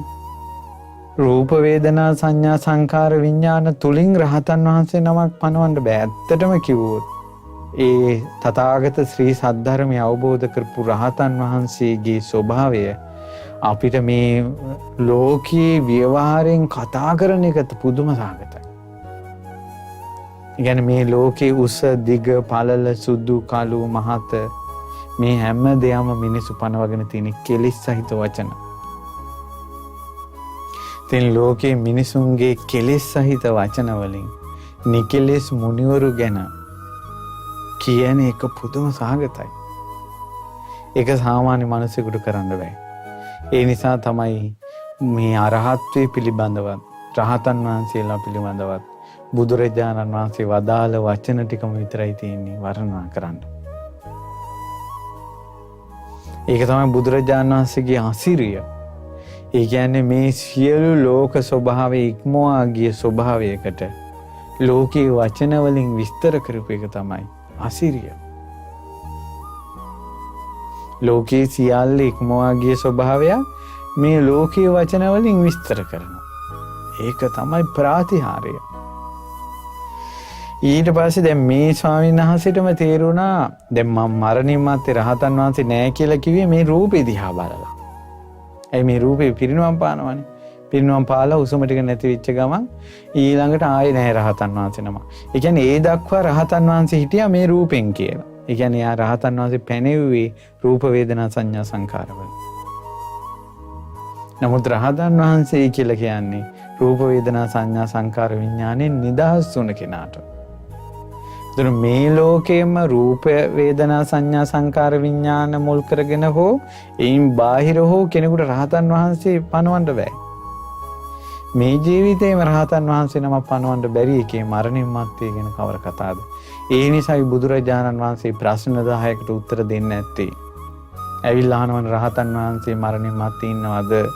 භාග්‍යවතුන් වහන්සේට උත්තර දෙන්නේ නැහැ. රහතන් වහන්සේ මරණින් මත්තේ නැද්ද? රහතන් වහන්සේ ඒකට භාග්‍යවතුන් වහන්සේ උත්තර දෙන්නේ නැහැ. රහතන් වහන්සේ මරණින් මත්තේ ඉන්නවද නැද්ද? ඒකට උත්තර දෙන්නෙත් නැහැ. රහතන් වහන්සේ මරණින් මත්තේ ඉන්නේ නැද්ද නැත්තේ නැද්ද? ඒකට උත්තර දෙන්නෙත් නැහැ. ජීවයයි ආත්මයයි එකක්ද? බුදුරජාණන් වහන්සේ වට උත්තර දෙන්නේ නැහැ. ඔය ඔක්කොම තියන්නේ සක්කාය දිට්ඨි පදනම් කරගෙන. රූප වේදනා සංඥා සංකාර විඥාන කියන පංච උපාදානස්කන්ධේ මම මගේ ආත්මය කියන බැඳීමත් එක්ක දැකීමත් එක්ක සක්කාය දිට්ඨියත් එක්ක තමයි සියලු දෘෂ්ටි තියෙන්නේ. ඉතින් කියනවා ඉදංච පනමේ ආයස්මතෝ සාරිපුත්තස්ස ධම්මදේශනං සුත්වා තඤ්ඤේව පාපකං දිට්ඨිගතං පහිනං ධම්මෝචමේ අபிසමේතෝති. අනේ ඔබ වහන්සේ ඔය විස්තර කරපු විස්තරය අහලා මගේ පාපී දෘෂ්ටිය නැති වුණා, මට ධර්මය අවබෝධ වුණා. දැන් මේ යමක තෙරුන් වහන්සේ සෝවාන් වුණා මේ විස්තරය අහලා. පුදුම සහගතයි. දැන් ඔබත් ඇහුවානේ, මමත් කිව්වානේ. දැක්කද ප්‍රඥාවේ වෙනස? දැක්කද ප්‍රඥාවේ වෙනස? ඊට පස්සේ තව ඊළඟ ප්‍රාතිහාර්ය බලන්න. සචිතං ආවසෝ යමක ඒවම් පුච්චියෝ. දැන් හරි. දැන් ඔබ වහන්සේට දැන් ධර්මය අවබෝධ වුණා කියලා කියනවනේ. හරි, එහෙනම් කියන්න ඔබගෙන් කවුරු හරි ඇහුවොත් රහතන් වහන්සේට මරණින් මත්තේ මොකද්ද වෙන්නේ කියලා ඇහුවොත් දැන් මොකද්ද දෙන උත්තරය කියලා ඇහුවා. කියනවා ප්‍රිය ආයස්මත යම් කීනාශ්‍ර වූ අරහත් භික්ෂුවක් ඉන්නවා නම් උන්වහන්සේ කය බිඳී මරණින් මතු මොන තත්වයට පත් වෙනවද කියලා ඔබෙන් ඇහුවොත් දැන් ඔබ වහන්සේ කොහොමද උත්තර දෙන්නේ කියලා සාරිපුත්ත මහ රහතන් වහන්සේ යමක තෙරුන්ගෙන් ඇහුවා. ඊට පස්සේ කොයි ප්‍රිය ආයස්මතුනි එහෙමනම් මගෙන් කවුරු හරි ඇහුවොත් මං උත්තර දෙන්නේ මෙහෙමයි. ප්‍රිය ආයස්මතුනි එහෙම ඇහුවොත් මගෙන් මං උත්තර දෙන්නේ මෙහෙමයි. ඒ තමයි රූපං කෝ ආවසෝ අනිච්චං. රූපය ආයස්මතුනි අනිත්‍යයි. යද නිච්ඡං තං දුක්ඛං. යමක් අනිත්‍ය නම් ඒක දුකයි. යම් දුක්ඛං තං නිරුද්ධං. යමක් දුක නම් ඒක නිරුද්ධ වී යන ස්වභාවයෙන් යුක්තයි. ඊට පස්සේ නිරුද්ධ වුණා. ඔනේ යමක් වේදනාව අනිත්‍යයි. අනිත්‍ය දේ දුකයි. දුක අනිත්‍ය දුක්ඛ දේ නිරුද්ධ වී යන ස්වභාවයෙන් යුක්තයි. ඊට පස්සේ ඒක නිරුද්ධ වෙනවා. ඊළඟට සංඥාව, සංස්කාරය, විඥාණය මේ ඔක්කොම අනිත්‍යයි. අනිත්‍ය දේ දුක් සහිතයි. යමක් දුක නම් ඒක නිරුද්ධ වුණා. ඒක නොපෙනී ගියා. ප්‍රිය ආයස්මතුනි මට උත්තර දෙන්න වෙන්නේ එහෙමයි රහතන් වහන්සේ ගැන. රූපය අනිත්‍යයි. අනිත්‍ය දේ දුක් සහිතයි. ඒ රහතන් වහන්සේට ඒ දුක නිරුද්ධ වුණා. වේදනාව අනිත්‍යයි. ඒක දුක් සහිතයි. ඒ දුක නිරුද්ධ වුණා. සංඥාව අනිත්‍යයි. අනිත්‍ය දේ දුකයි. ඒ දුක නිරුද්ධ වුණා. සංස්කාරය අනිත්‍යයි. අනිත්‍ය දේ දුකයි. දුක නිරුද්ධ වුණා. විඥානය අනිත්‍යයි. අනිත්‍ය දේ දුකයි. දුක නිරුද්ධ වුණා. ඔය විදිහට තමයි කිව්වා උත්තර දෙන්න වෙන්නේ. සාදු සාදු ආවසෝ යමක බොහෝමගේ යමක තේනාවසෝ යමක උපමන්තේ කරිස්සාමි ඒ තස්සේව අත්තස්ස බියෝසෝ මත්හාය ඥානාය. ආයස්මතුනි මං උපමාවක් කියලා දෙන්නම්. ගොඩාක් තේරෙයි කිව්වා මේ උපමාවෙන්. ඇත්තටම හරි. දැන් ඔන්න ඔබ මෙච්චර වෙලා ඇහුවා ආනකොට කල්පනා කරන්න ඇති හාමුදුරුවෝ මේ කියාගෙන යනවා මොකද්ද දන්නේ. රූපය අනිත්‍යයි, වේදනාව අනිත්‍යයි, සංඥාව අනිත්‍යයි, සංස්කාර අනිත්‍යයි, විඥානය අනිත්‍යයි කියලා. අනිත්‍ය දේ දුකයිලු, දුක් දේ මම නෙවෙයි, මගේ නෙවෙයි, මගේ ආත්මය නෙවෙයි කියලාලු දැන් බණට කිව්වා. රහතන් වහන්සේ පංච උපාස්කන්ධය තුලත් නැහැ, පංච උපාස්කන්ධයෙන් බාහිරත් නැහැ කියලා දැන් කිව්වා. රහතන් වහන්සේ පංච උපාස්කන්ධය තුල හෝ බාහිර හෝ පනවන්න බෑ. මේ ජීවිතේම රහතන් වහන්සේ නමක් පනවන්න බෑ කියලා බණට කිව්වා. එහෙනම් මරණින් මත්තේ රහතන් වහන්සේ ඉන්නවද නැද්ද කියන එක පනවන එක කොහොමදවත් කරන්න බෑ කියලා දැන් බණට කිව්වා. දැන් මේක අහපු තෙරුන් වහන්සේ නම් සෝවාන් වුණා. සාරිපුත්ත මහ රහතන් වහන්සේ දේශනා කරන ඔබ වහන්සේට මම තව තේරෙන්න කියන්නම් කියලා කියනවා. දැන් මේ පින්වතුන්ටත් ඕක තමයි කියන්න තියෙන්නේ. ඔබට මේ ටික තේරුම් නැත්නම් තව ටිකක් හරි තේරෙන්න මෙන්න මේකෙන් තේරුම් ගන්න. ඒ තමයි ලස්සන උපමාවක්. ගෙවල් වල ප්‍රශ්න තියෙන අයට නෝනලා මහත්තයලාගේ දරුවන්ගේ ප්‍රශ්න තියෙන, ඉඩකඩම් ප්‍රශ්න තියෙන, ලෙඩ දුක් කරදර ප්‍රශ්න තියෙන, කොරෝනා බිය තැති ගැනීම තියෙන සියලු දෙනාට ජීවිතය අවබෝධ කරන්න ලස්සන උපමාවක්. මේ කියන කතාව ප්‍රඥා ගෝචරයි. සේයතාපි ආවසෝ යමක ගහපතිවා ගහපති පුත්තෝවා අඩ්ඩෝ මහද්දනෝ මහා භෝගෝ. ඔන්න එක ගෘහපතියෙක් ඉන්නවා, ගොඩාක් දනවා, මහා භවභෝග තියෙනවා. ඒ වගේම සෝච ආරක්ෂ සම්පන්න, හොඳට ආරක්ෂාව තියෙනවා මෙයාට. තස්ස කෝචි දේව පුරිසෝ උපජ්ජේය අනත්තකාමෝ අහිතකාමෝ අයෝගක්කේම කාමෝ ජීවිතා වූරෝපේතු කාමෝ. මේ කාලයක් යනකොට මෙයාට සතුරෙක් උපදිනවා. මේ සතුරාගේ ඒකායන ප්‍රාර්ථනාව කැමැත්ත තමයි උඹ විනාශ කරනවා කියලා. අර ධනවත් මිනිසයා, හොඳ ආරක්ෂාවක් ඇතුව ඉන්න මිනිසයා විනාශ කරන්න තමයි එයාගේ පැලෑන. දැන් හැබැයි මෙයාව විනාශ කරන්න බෑ. ඇයි? මහා ධනවත් කෙනෙක්, බහුභෝග තියෙන කෙනෙක්, හොඳ ආරක්ෂාවක් ඇතුව ඉන්න කෙනෙක්. දැන් මෙයා විනාශ කරන්න කොයි පැත්තෙන්වත් පොටක් පේන්නේ නැහැ. ඊට පස්සේ මොකද වුනේ? මෙයා හිමීට උපක්‍රමයක් යෙදුවා. එයා හිමීට ගෘහපති පුත්‍රයා මොන ගැහෙන්න අහිංසකෙක් වගේ ගියා. මොකද උඹ? අනේ මං ඔබ තමුන් වහන්සේට දාසකම් කරන්න ආවේ. ඊට පස්සේ ඔන්න මෙයා දැන් හොඳයි එන දාසකම් කරපිය කියනවා. ඊට පස්සේ මොකද මෙයා කරන්නේ? ඕන උපස්ථාන කරනවා. තමේනසෝ ගහපතිවා ගහපති පුත්තෝවා උපට්ඨාපේය. දැන් උපස්ථාන කරනවා. සෝ උපට්ඨේය පුබ්බුට්ඨායි. කලින්ම නැගිටිනවා තමන්ගේ ස්වාමියාට උපස්ථාන කරන්න. ගෙදර ප්‍රධානියා හොඳට ගොරව නිදානින්ද මෙයා උදේ පාන්දර නැගිටලත් ඒක හදනවා. ඒ ටික ඔක්කොම කරනවා. පච්චා නිපාති පාසුව තමයි නිදාගන්නේ මෙයා. ඔක්කොම වැඩ ටික කරනවා. දැන් මෙයාගේ පැලෑන මොකද්ද? පැලෑන තමයි උඹ මරනවා. දැන් මේ ඔක්කොම ටික කරන්නේ මොකටද? අවස්ථාවක් එනකල්. ඊට පස්සේ මොකද කරන්නේ? කිංකාර පටිස්සාවී මනාපචාරී පියවාදී. මොනවද තියෙන්නේ කියලා ගෙදර වැඩ ඔක්කොම හොයනවා. ලස්සනට කතා කරනවා. ඊළඟට කැමැති විදිහට හැසිරෙනවා.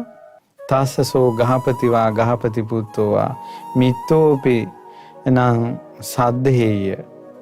ඊට පස්සේ මොකද වෙන්නේ? කාලයක් ගියාට පස්සේ මගේ හොඳම මිතුරා කියලා හොඳටම පහදිනවා යාට.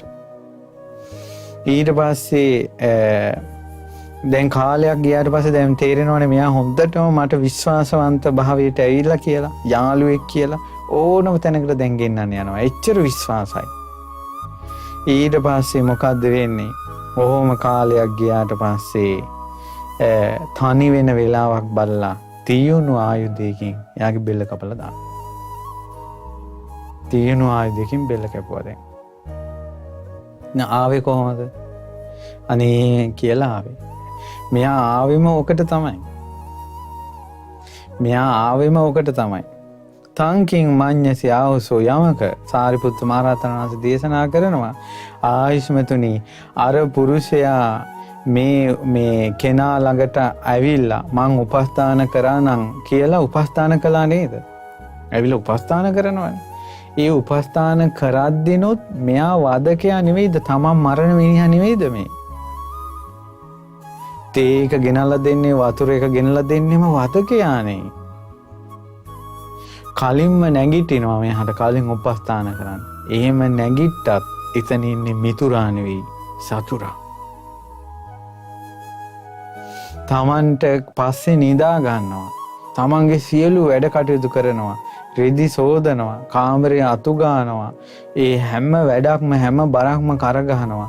ඒ හැම වැඩක්ම කරද්දී ඔහු මිතුරා නෙවෙයි, හතුරා.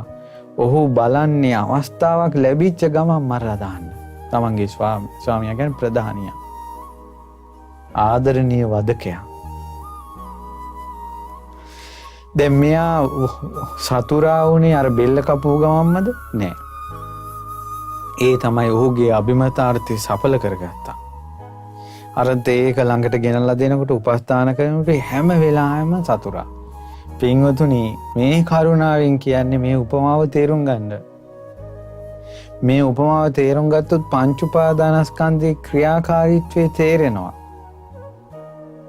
ඔන්න ආයෙසරයක් කරුණාවෙන් මේ කියනවා. ඒ තමයි හොඳ ආරක්ෂිතව ඉන්න ප්‍රධානියෙක් ඉන්නවා. හාම්පුතෙක් ඉන්නවා. හොඳ ලොකු ආරක්ෂාවකින් ඉන්නේ. මෙයාට වෛරක්කාරයෙක් බිහි වෙනවා. වෛරක්කාරයාගේ ඒකායන අභිමතාර්ථයේ හාම්පුතව මරලා දාන්න ඕන. නමුත් දෙයනේ කිට්ටු වෙන්න විදිහක් නැහැ. මෙයා මහා භවභෝග ධන සම්පත් තියෙන කෙනෙක්. ඒ වගේම තමයි මෙයා ලොකු ආරක්ෂාවක් ඇතුළේ ඉන්නේ. ළඟට යන්න බෑ. මෙයා ඒකට උපක්‍රමයක් යෙදුවා. තමයි මෙයා හිතවතෙක් විදිහට ළඟට ගියා. 16ක් විදිහට ළඟට ගියා. ළඟට ගිහිල්ලා දැන් මොකද කළේ? උපස්ථාන කරනවා. තේ එක ගේනවා. කලේ පස්සේ නිදාගන්නේ. ඔක්කොම වැඩ ටික කරනවා ගෙදර. උදේ පාන්දරම නැගිටිනවා. පස්සේ කාලයක් යනකොට මේ වාගේ වැඩ කරන මිනිස්සෙක් නෑනේ. පහදිනවනේ. තමන්ගේ යාළුවෙක් වගේ, හිතවතෙක් වගේ රහස් පවා කියනවා. යම් දවසක හිතවත් වෙලා හුදකලා වුණ තැනකදී අර යයිනෙන් පිහිය ගත්තා. හාම්පුතාගේ බෙල්ල කැපුවා. දැන් සාරිපුත්ත මහ රහතන් වහන්සේ අහන්නේ යමක තෙරුන් වහන්සේගෙන් දැන් මෙයා හතුරා වෙන්නේ බෙල්ල කපපු වෙලාවේ විතරද? ඇයි තේක ගෙනල්ලා දෙනකොට එයා මිතුරද හතුරද? හතුරා. කලින් නැගිට්ටත් හතුරා. පස්සේ නිදාගත්තත් හතුරා. මොකද යම් දවසක ඌ ප්ලෑන් කරන්නේ අවස්ථාව ලැබිච්ච ගමන් මරන්න. ඒව මේවකෝ ආවුසෝ අසුතවා පුතුජනෝ අරියානං අදස්සාවි අරිය ධම්මස්සා කෝවිදෝ. මෙන්න මේ විදිහටම ආයස්මතුනි ආර්යානං අදස්සාවි ආර්යයන් වහන්සේලා මේ දැකලා නැති ආර්ය දර්ශනේ නැති ආර්ය ධර්මෙහි හික්මෙච්ච නැති ආශ්‍රිතවත් පෘථග්ජනෙක් ඉන්නවා. ඒකට ආශ්‍රිතවත් පෘථග්ජනයා කියන එක්කෙනා විස්තර කරන්නේ කොහොමද?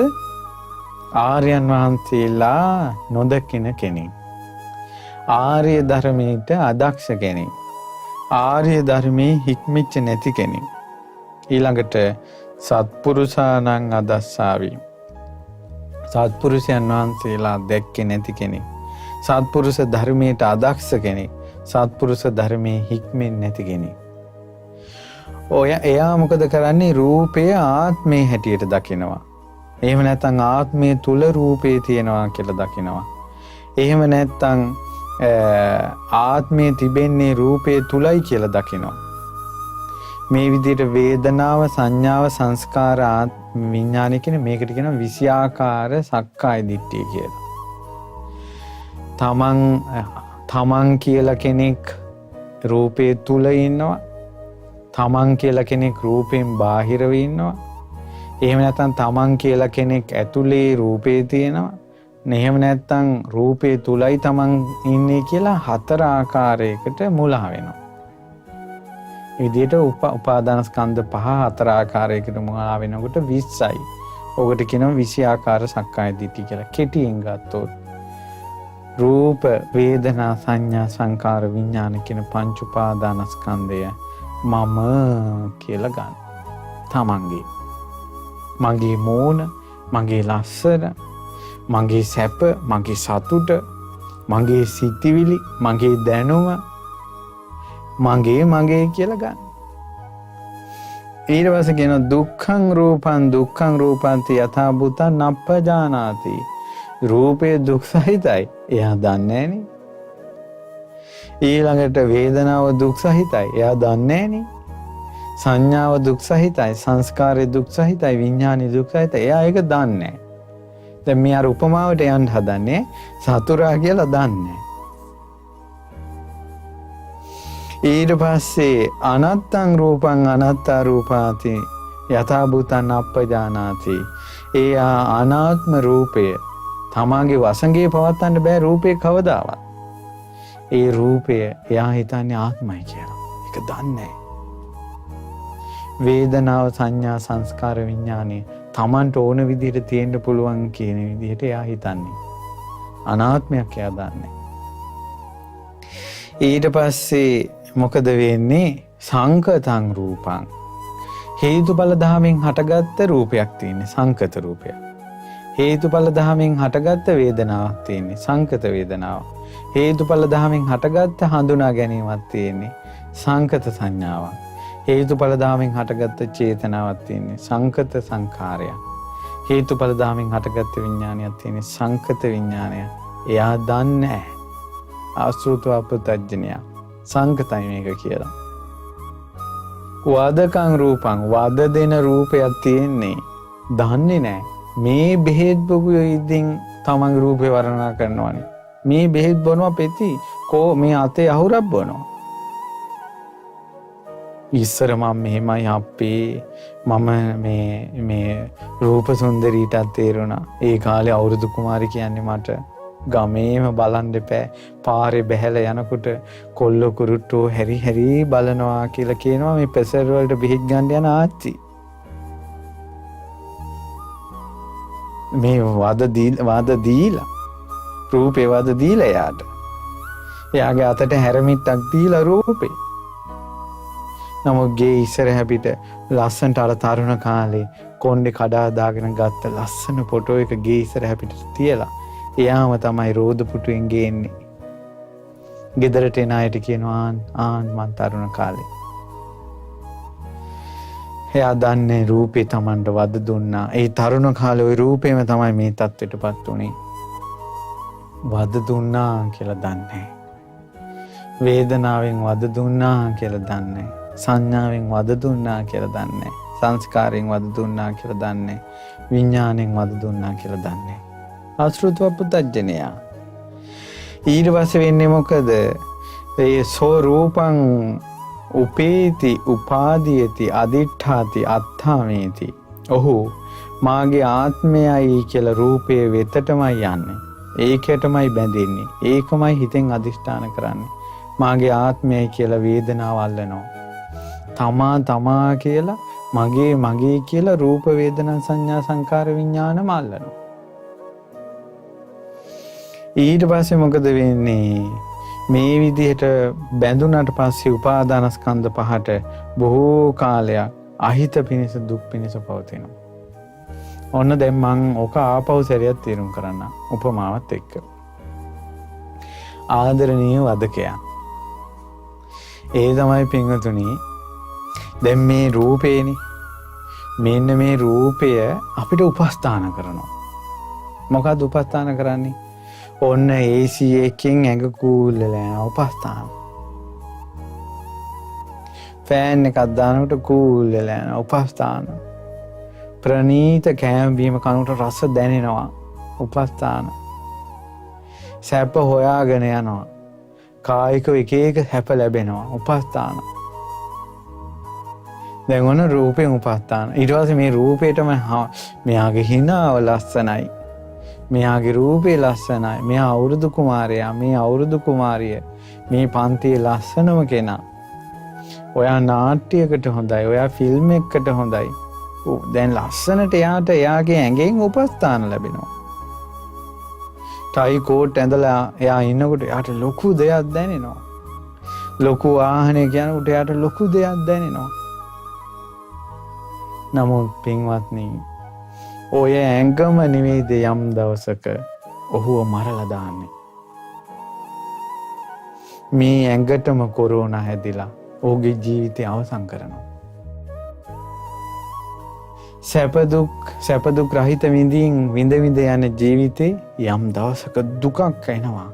දරා ගන්නව බැරුව මැරිලා යනවා.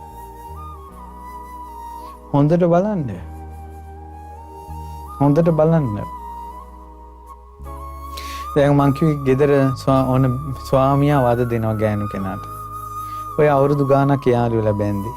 පළවෙනි දවසේ hina වෙනකොට ආදරෙන් ළඟට එනකොට ඒ ආවේ අර බේබද්දාම තමයි. අර සල්ලාල මනුස්සයාම තමයි ආවේ. අපි එදා සතුටින් වැළඳ ගත්තේ අද විඳවන ජීවිතය තමයි. හොඳට තේරුම් ගන්න. අපි කියමු කොරෝනා හැදිලා ගොඩාක් දුකටපත් වුණා කියලා. අපි මෙච්චර කාලයක් නාවා සෑන් පවුඩර් ගගහ ෆෝන් වලින් සෙල්ෆි ගගහ ඊළඟට ෆොටෝ 100,000 ගාණක් ගගහ වර්ණනා කර යාළුවන්ට ෂෙයා කර රූපරාමු පෙන්න තියාගෙන හිටියේ කොරෝනා හැදෙන එකක්. අපි මේ ලෝකෙට ප්‍රදර්ශනය කරන්නේ අවසානයේ ලී පෙට්ටියක නිදා ගන්න එකක්. කවදා හරි ගින්දරට පිච්චෙන එකක්. කවදා හරි පොළොවට වැල්ලෑවෙන එකක් මේ තියෙන්නේ. ඒත් අපි වර්ණනා කරනවා මේකට. යම් දවසක මේ රූපය අපිට එයාගේ කටයුතු ඉෂ්ට කරගන්නවා. මේ රූපය ආවේ යම් කටයුත්තකට අපිව මරලා දාන්න. ඒකනේ මේ වයසට යන්නේ. ඒකනේ කෙස් පැහෙන්නේ. ඒකනේ දත් වැටෙන්නේ. එයාගේ කටයුතු එයා කරගන්නවා. අපි උනට ආදරේ මෙයාට. අපි ගොඩාක් ආදරේ. හොඳට බලන්න. අපි ඇයි සැප නැවත හොයන්නේ? අපි සැපට ආදරේ. කියන්නේ වේදනාවට ආදරේ. ඒකට යම් දවසක වේදනාව අපි මරලා දානවා. රූපය අපි මරලා දානවා. මේ පංච උපාදානස්කන්ධය යම් දවසක අපිව මරලා දානවා. ඒත් අශෘතවත් පෘතජ්ජනයා දන්නේ. එයා මේක වර්ණනා කර ඉන්නවා. මං අහවල් උපාධිය ගහපු කෙනෙක්. මං අහවල් නිලතල තියෙන කෙනෙක්. මම මෙහෙම කෙනෙක් කියලා තමාටම ලකුණු දදා ඉන්නවා. මේ රූප වේදනා එයාලා විනාශ කරනවා යම් දවසක. ලී පෙට්ටියක් උඩ යාව නිදි කරනවා. ගින්දරට තල්ලු කරලා දානවා. පොළවේ වල්ලානවා. කවදා හරි වෙනවා. රූපේ ආපු කටයුතු ඉෂ්ට කරගන්නවා. වේදනාව එයාගේ කටයුතු ඉෂ්ට කරනවා. සංඥාව සංස්කාර විඥාන එයාලයි කටයුතු ඉෂ්ට කරගන්නවා. වෙන්නේ නැත්තේ මොකද්ද? අපේ කටයුතු අපිට කරගන්න වෙන්නේ. දැන් අපිට නිවන් දකින්න ආසයිනේ. සිල් ගුණ දන් රකින්න, සමාධි උපද්දවා ගන්න, ප්‍රඥාව උපද්දවා ගන්න ආසයිනේ. අපි එකට ප්‍රමාද කළත්, පස්සේ කරන්නම් කිව්වත්, මෛත්‍රී බුද්ධ ශාසනයට කල් දැම්මත් මේ රූපයේ දිරදිරා මරණයට යන්නේක යා කල් දාන්නේ නැහැ. වේදනාව අනිත්‍ය වී ගිහිල්ලා අපිව මරණයට අරන් යන්නේක යා කල් දාන්නේ නැහැ. සංඥාව සංස්කාර විඥාන එයාගේ වැඩේ කරනවා. මේ තුන් ලෝකෙම මිනිස්සු තම තමන්ගේ කටයුතු මොකක් නොකරවුවත් රූප වේදනා සංඥා සංකාර විඥාන කියන පංච උපාදානස්කන්ධේ තමන්ගේ වැඩේ හරියටම අකුරටම වෙලාවටම කරනවා. ඇයි ආදරණීය වදකයා වුනේ? ඇයි මෙයා බෙහෙත් බොනවා? බෙහෙත් බීලා ඇඟ මෙයා හදා ගන්නවා. මැරෙන්න දෙන්නේ නැහැ. මෙයා ගොඩාක් ධනවත් කෙනෙක් අර හාම්පුතා. නාවනවා කනවා සිංහල බෙහෙත්, හෝමියෝපති බෙහෙත්, බටහිර බෙහෙත්, ආයුර්වේද බෙහෙත්, අර බෙහෙත් මෙහෙ බෙහෙත්. මෙයා ලොකු ආරක්ෂාවක් දාගෙන ඉන්නේ. ඒ කසේ ඇතුලේ ඉන්න කෙනා මෙන්න සුව වෙනවා, ලස්සන වෙනවා, මහත් වෙනවා, කෙට්ටු වෙනවා. අරය උපස්ථාන කරනවා. අවස්ථාව ලැබිච්ච ගමන් මරලා දානවා. පුදුම සහගතයි. අනේ මේ අපිට අයිති නැති රූප වේදනා සංඥා සංකාර විඥාන කියන ඒවා නේද අපි මේ අල්ලගෙන ඉන්නේ. අනේ කවදානම් මේවා අපි අවබෝධ කරගන්නද? මම නෙවෙයි, මගේ නෙවෙයි, මගේ ආත්මේ නෙවෙයි කියලා. සුතවත් ආර්ය ශ්‍රාවකයා ඉන්නවා. මේ ශ්‍රුතවත් ආර්ය ශ්‍රාවකයා කියන්නේ අරියානන් දස්සාවි. ආර්යයන් වහන්සේලා දැක්ක කෙනෙක්. ආර්ය ධම්මස කෝවිදෝ. ආර්ය ධර්මී දක්ෂ කෙනෙක්. ආර්ය ධම්මී සුවිනීතෝ. ආර්ය ධර්මයේ හික්මිච්ච කෙනෙක්. සත්පුරිසානන් දස්සාවි. සත්පුරුෂයන් වහන්සේලා දැක්ක කෙනෙක්. සත්පුරුෂ ධම්මෝ ධම්මස්ස කෝවිදෝ. සත්පුරුෂ ධර්මයේ දක්ෂ කෙනෙක්. සත්පුරුෂ ධම්මේ සුවිනීතෝ. සත්පුරුෂ ධර්මයේ හික්මිච්ච කෙනෙක්. එයානම් රූපේ ආත්මයේ වශයෙන් ආත්මය තුල රූපේ තියෙනවා කියලා හෝ ආත්මයෙන් බාහිරව රූපේ තියෙනවා කියලා හෝ රූපේ ඇතුලේ ආත්මය තියෙනවා කියලා හෝ ගන්නෙ නැහැ. එයාට විෂයාකාර සක්කාය දිට්ඨියම ප්‍රහාණය වෙලා. මම මගේ ආත්මය කියන හැඟීමක් එයාට නැහැ. දැන් තේරෙනවා සුතවත් ආර්ය ශ්‍රාවකයා කියන්නේ කවුද කියලා. රූප වේදනා සංඥා සංකාර විඥාන කියන පංච උපාදානස්කන්ධයම මම මගේ ආත්මය කියලා දෙයක් දකින්න හැද කෙනා. එයා අනිත්‍ය වූ රූපය අනිත්‍ය වශයෙන්ම දකිනවා. වේදනාව සංඥාව සංස්කාර විඥානේ අනිත්‍ය වශයෙන්ම දකිනවා. ඊළඟට දුක්ඛ රූප වේදනා සංඥා සංකාර විඥාන කියන පංචමස්කන්ධය දුකක් වශයෙන්ම දකිනවා. ඊළඟට අනාත්ම වූ රූප වේදනා සංඥා සංකාර විඥානේ අනාත්ම වශයෙන්ම තමාගේ වශයෙන් පවත්වන්න බෑ කියලාම දකිනවා. සංකත කියන්නේ හේතුඵල ධර්මයෙන් හටගත්තු. එහෙම නැත්නම් සංකතයක ලක්ෂණයක් තියෙනවා. උප්පාදෝ පඤ්ඤායති වයෝ පඤ්ඤායති තිතස අඤ්ඤතත්තම් පඤ්ඤායති. ඒ කියන්නේ ඔය හට ගැනීමක් පේනවා, වෙනසීමක් පේනවා, ඒ අතරතුර වෙනස් වීමක් පේනවා.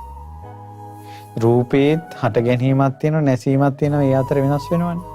වේදනාවෙත් හට ගැනීමක් තියෙනවා, නැසීමක් තියෙනවා, ඒ අතර වෙනස් වෙනවනේ. සංඥාවෙත් හට ගැනීමක් තියෙනවා, නැතිවීමක් තියෙනවා, ඒ අතර වෙනස් වෙනවනේ. ඊළඟට සංස්කාර විඥාන හට ගැනීමක් තියෙනවා, නැතිවීමක් තියෙනවා, ඒ අතර වෙනස් වීමක් තියෙනවා. ඔක තමයි සංකතය කියන්නේ. හේතුඵල ධමයෙන් හටගත්ත පංච උපාදානස්කන්ධය හේතුඵල ධමයෙන් හටගත්ත දෙයක් විදිහටම දකිනවා. එහෙනම් පංච උපාදානස්කන්ධය අයිති අනිත්‍යයට, දුකට, අනාත්මයට, සංකතයකට අයිති. නමුත් අපි හිතුවේ පංච උපාදානස්කන්ධය අයිති මට, මගේ ආත්මය කියලා. දැක්කද වෙනස? ඉතින් සුතවත් ආර්ය ශ්‍රාවකයා දකිනවා අනිත්‍ය වශයෙන්, දුක් වශයෙන්, අනාත්ම වශයෙන්, හේතුඵල ධමයෙන් හටගත් දෙයක් වශයෙන් වදකෙක් විදිහට දකිනවා. මේ රූපේ යම් දවසක මාව විනාශ කරනවා. රූප වේදනා සංඥා සංකාර තමයි මාව මරන්නේ, වයසට ගෙනියන්නේ, ලෙඩ කරවන්නේ. අපි කැමැත්තෙන් ලෙඩ වෙනව නෙවෙයි, අපි කැමැත්තෙන් මැරෙනව නෙවෙයි, අපි කැමැත්තෙන් වයසට යනව නෙවෙයි, අපි කැමැත්තෙන් ලෙඩ හදා ගන්නව නෙවෙයි. මේ රූප වේදනා සංඥා සංකාර විඥාන පංච උපාදානස්කන්ධ වෙන්නේ ලෙඩ වෙන්නේ. එයාලා ඒකට සූදානම්නේ. අපි කැමති නෑ කොරෝනා හදන්න. නමුත් මේක ඇඟට මේ වෛරස් බිඳුවක් වැටිච්ච ගමන් මෙන්න ඇඟ උරාගෙන යා ඇතුලේ මේක වැඩ කරනවා. අපි අකමැති. එහෙනම් අපිට බෑනේ මෙයාව පාලනය කරන්න. එහෙනම් මම නෙවෙයි, මගේ ආත්මය. ඊට පස්සේ මේක හොඳට තේරුම් ගන්නකොට මෙයා රූප වේදනා සංඥා සංකාර විඥාන කියන පංච උපාදානස්කන්ධේ පටලැවි නැහැ. ඒකේ පෙරේතෙක් වගේ බැසගෙන ඉන්නේ නැහැ. එයා හැම වෙලාවෙම මේකේ අනිත්‍ය දකිනවා. දුක දකිනවා. අනාත්මය දකිනවා. හේතුඵල ධම දකිනවා. වදකෙක් විදිහට තමාට වද දෙන හැටි දකිනවා. ඇත්තරම කොච්චර මේ පංච උපාදානස්කන්ධය වද දෙනවා නම් සැපක් හොයාගෙන, සතුටක් හොයාගෙන මේ කොල්ල කුරුට්ටෝ ෆෝන් තියාගෙන රෑ එළි වෙනකල් Facebook කියන ගමන් නිින්දක්වත් නැතුව ඔවුන්ගේ ඇඟට වද දෙනව නේද මේ වේදනාවක් හොයාගෙන යන ජීවිතේ. සැපක් හොයාගෙන ගිය ජීවිතේ මුළු ජීවිතේම අපායක් කරන අවස්ථාවක් නැද්ද? මේ තමයි සසර. වද දුන්නා යාට. ඊට පස්සේ මෙහෙම විස්තර කරනකොට හරි පුදුමයි මේ පින්වත්නි.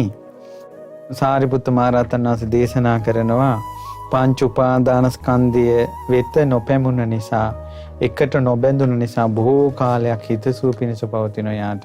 මෙහෙම දේශනා කරනකොට පින්වත්නි පුදුම සහගතයි. අර යමක තෙරුන් වහන්සේගේ හිතේ කෙලෙස් නැති වුණානේ. නිකලෙස් වුණා. අරහත්ත්වයටපත් වුණා. ඒව මේතං ආවසෝ සාරිපුත්ත හෝති ප්‍රිය ආශ්මත් සාරිපුත්තේනි. ආශ්මත්තුන් වහන්සේ වැනි යම් කෙනෙකුට අනුකම්පාවෙන් යහපත කැමැතිව අවවාද කරන, අනුශාසනා කරන සබ්‍රාහ්මචාරීන් වහන්සේලා ඉන්නවා නම් ඔය ඔබ වහන්සේ තරම් කෙනෙක් නැහැ. ඔබ වහන්සේ වගේම වෙන්න ඕන මේ අනිත්‍යයට අවවාද කරන්න කෙනෙක්. අනේ ඔබ වහන්සේගේ ওই බණපද ටික අහලා කියනවා සාරිපුත්තස්ස ධම්මදේශනං සුත්වා අනුපාදාය ආසවෙහි චිත්තං විමුක්ඛන්ති. ඔබ වහන්සේගේ බණපද ටික අහලා මගේ හිත ආශ්‍රවයන්ගෙන් නිදහස් වුණා. රහතන් වහන්සේ නමක් වුණා. සාරිපුත්තයන් වහන්සේගේ දේශනාව යමක තෙරුන් ওই විදිහට සතුටින් පිළිගත්තා. යමක සූත්‍රේ සාරිපුත්ත මහ රහතන් වහන්සේ කොච්චර කරුණාවන්තද. ඉස්සලගේ භික්ෂූන් ගොඩාක් ගියා. බැරි වුණා. ගැටීමක් විතරයි ඇති වුණේ. සාරිපුත්ත මහ රහතන් වහන්සේ කරුණාවෙන් තෙරුන් කළා දුන්නා. අර භික්ෂුන් වහන්සේ සෝවාන් වුණා. ආයෙත් විස්තර කළා. ඒ භික්ෂුන් වහන්සේ අරහතටපත් වුණා. එකම දේශනාවෙන් එක භික්ෂුව සෝවාන් වෙනවා ඊළඟට රහත් වෙනවා. සාරිපුත්ත මහ රහතන් වහන්සේ කොච්චර කරුණාවන්තද. ඉතින් මේ කියපු ධර්මයේ ඔබට තේරුණාද නැද්ද කියලා මට තේරෙන්නේ නැහැ. නමුත් සාරිපුත්ත මහ රහතන් වහන්සේ කරුණාවටත් ඒ කාලේ අය කොච්චර මතවාදවලට ලක් වෙලා හිටියත් සත්‍ය ශ්‍රී සද්ධර්මයේ විග්‍රහ කිරීම ඉදිරියේ තමන්ගේ මතවාද අත්හැරලා ධර්මයට මේ නැහැටි පුදුම සංගතයි. ඒ නිසා සාරිපුත්ත මහ රහතන් වහන්සේට උපහාර පිණිස මේ ධර්මයේ දේශනාව කළේ. ඔබත් හිත පහදවා ගන්න සාරිපුත්ත මහ රහතන් වහන්සේ ගැන. ඔබත් හිත පහදවා ගන්න පරම පිවිතුරු ශ්‍රී සද්ධර්මයේ ගැන. ඔබත් හිත පහදවා ගන්න බුදු කෙනෙක්ගේ ධර්මයේ ගැන. ඔබත් හිත පහදවා ගන්න මේ අපිට නොතේරෙන ධර්මය අවබෝධ කරපු රහතන් වහන්සේලා ගැන. සමහර කෙනෙකුට හිතෙන්න පුළුවන් මේ පැය එකමාරම බණ ඇහුවා දෙයනේ තේරිච්ච දෙයක් නැහැ කියලා. මේ බණ ටිකම අහලා රහත් වුණානේ මේ ශ්‍රාවකයන් වහන්සේලා. ඒ රහතන් වහන්සේලා ගැන සිත පහදවා ගන්න. ඒ නිසා ඔබ අපි කාටත් ඒ සාරිපුත්ත මහ රහතන් වහන්සේ ප්‍රඥාවෙන් දේශනා කළ භාග්‍යතුන් වහන්සේගේ උතුම් ශ්‍රී සද්ධර්මය අවබෝධ කර ගැනීමේ වාසනාව උදා වේවා.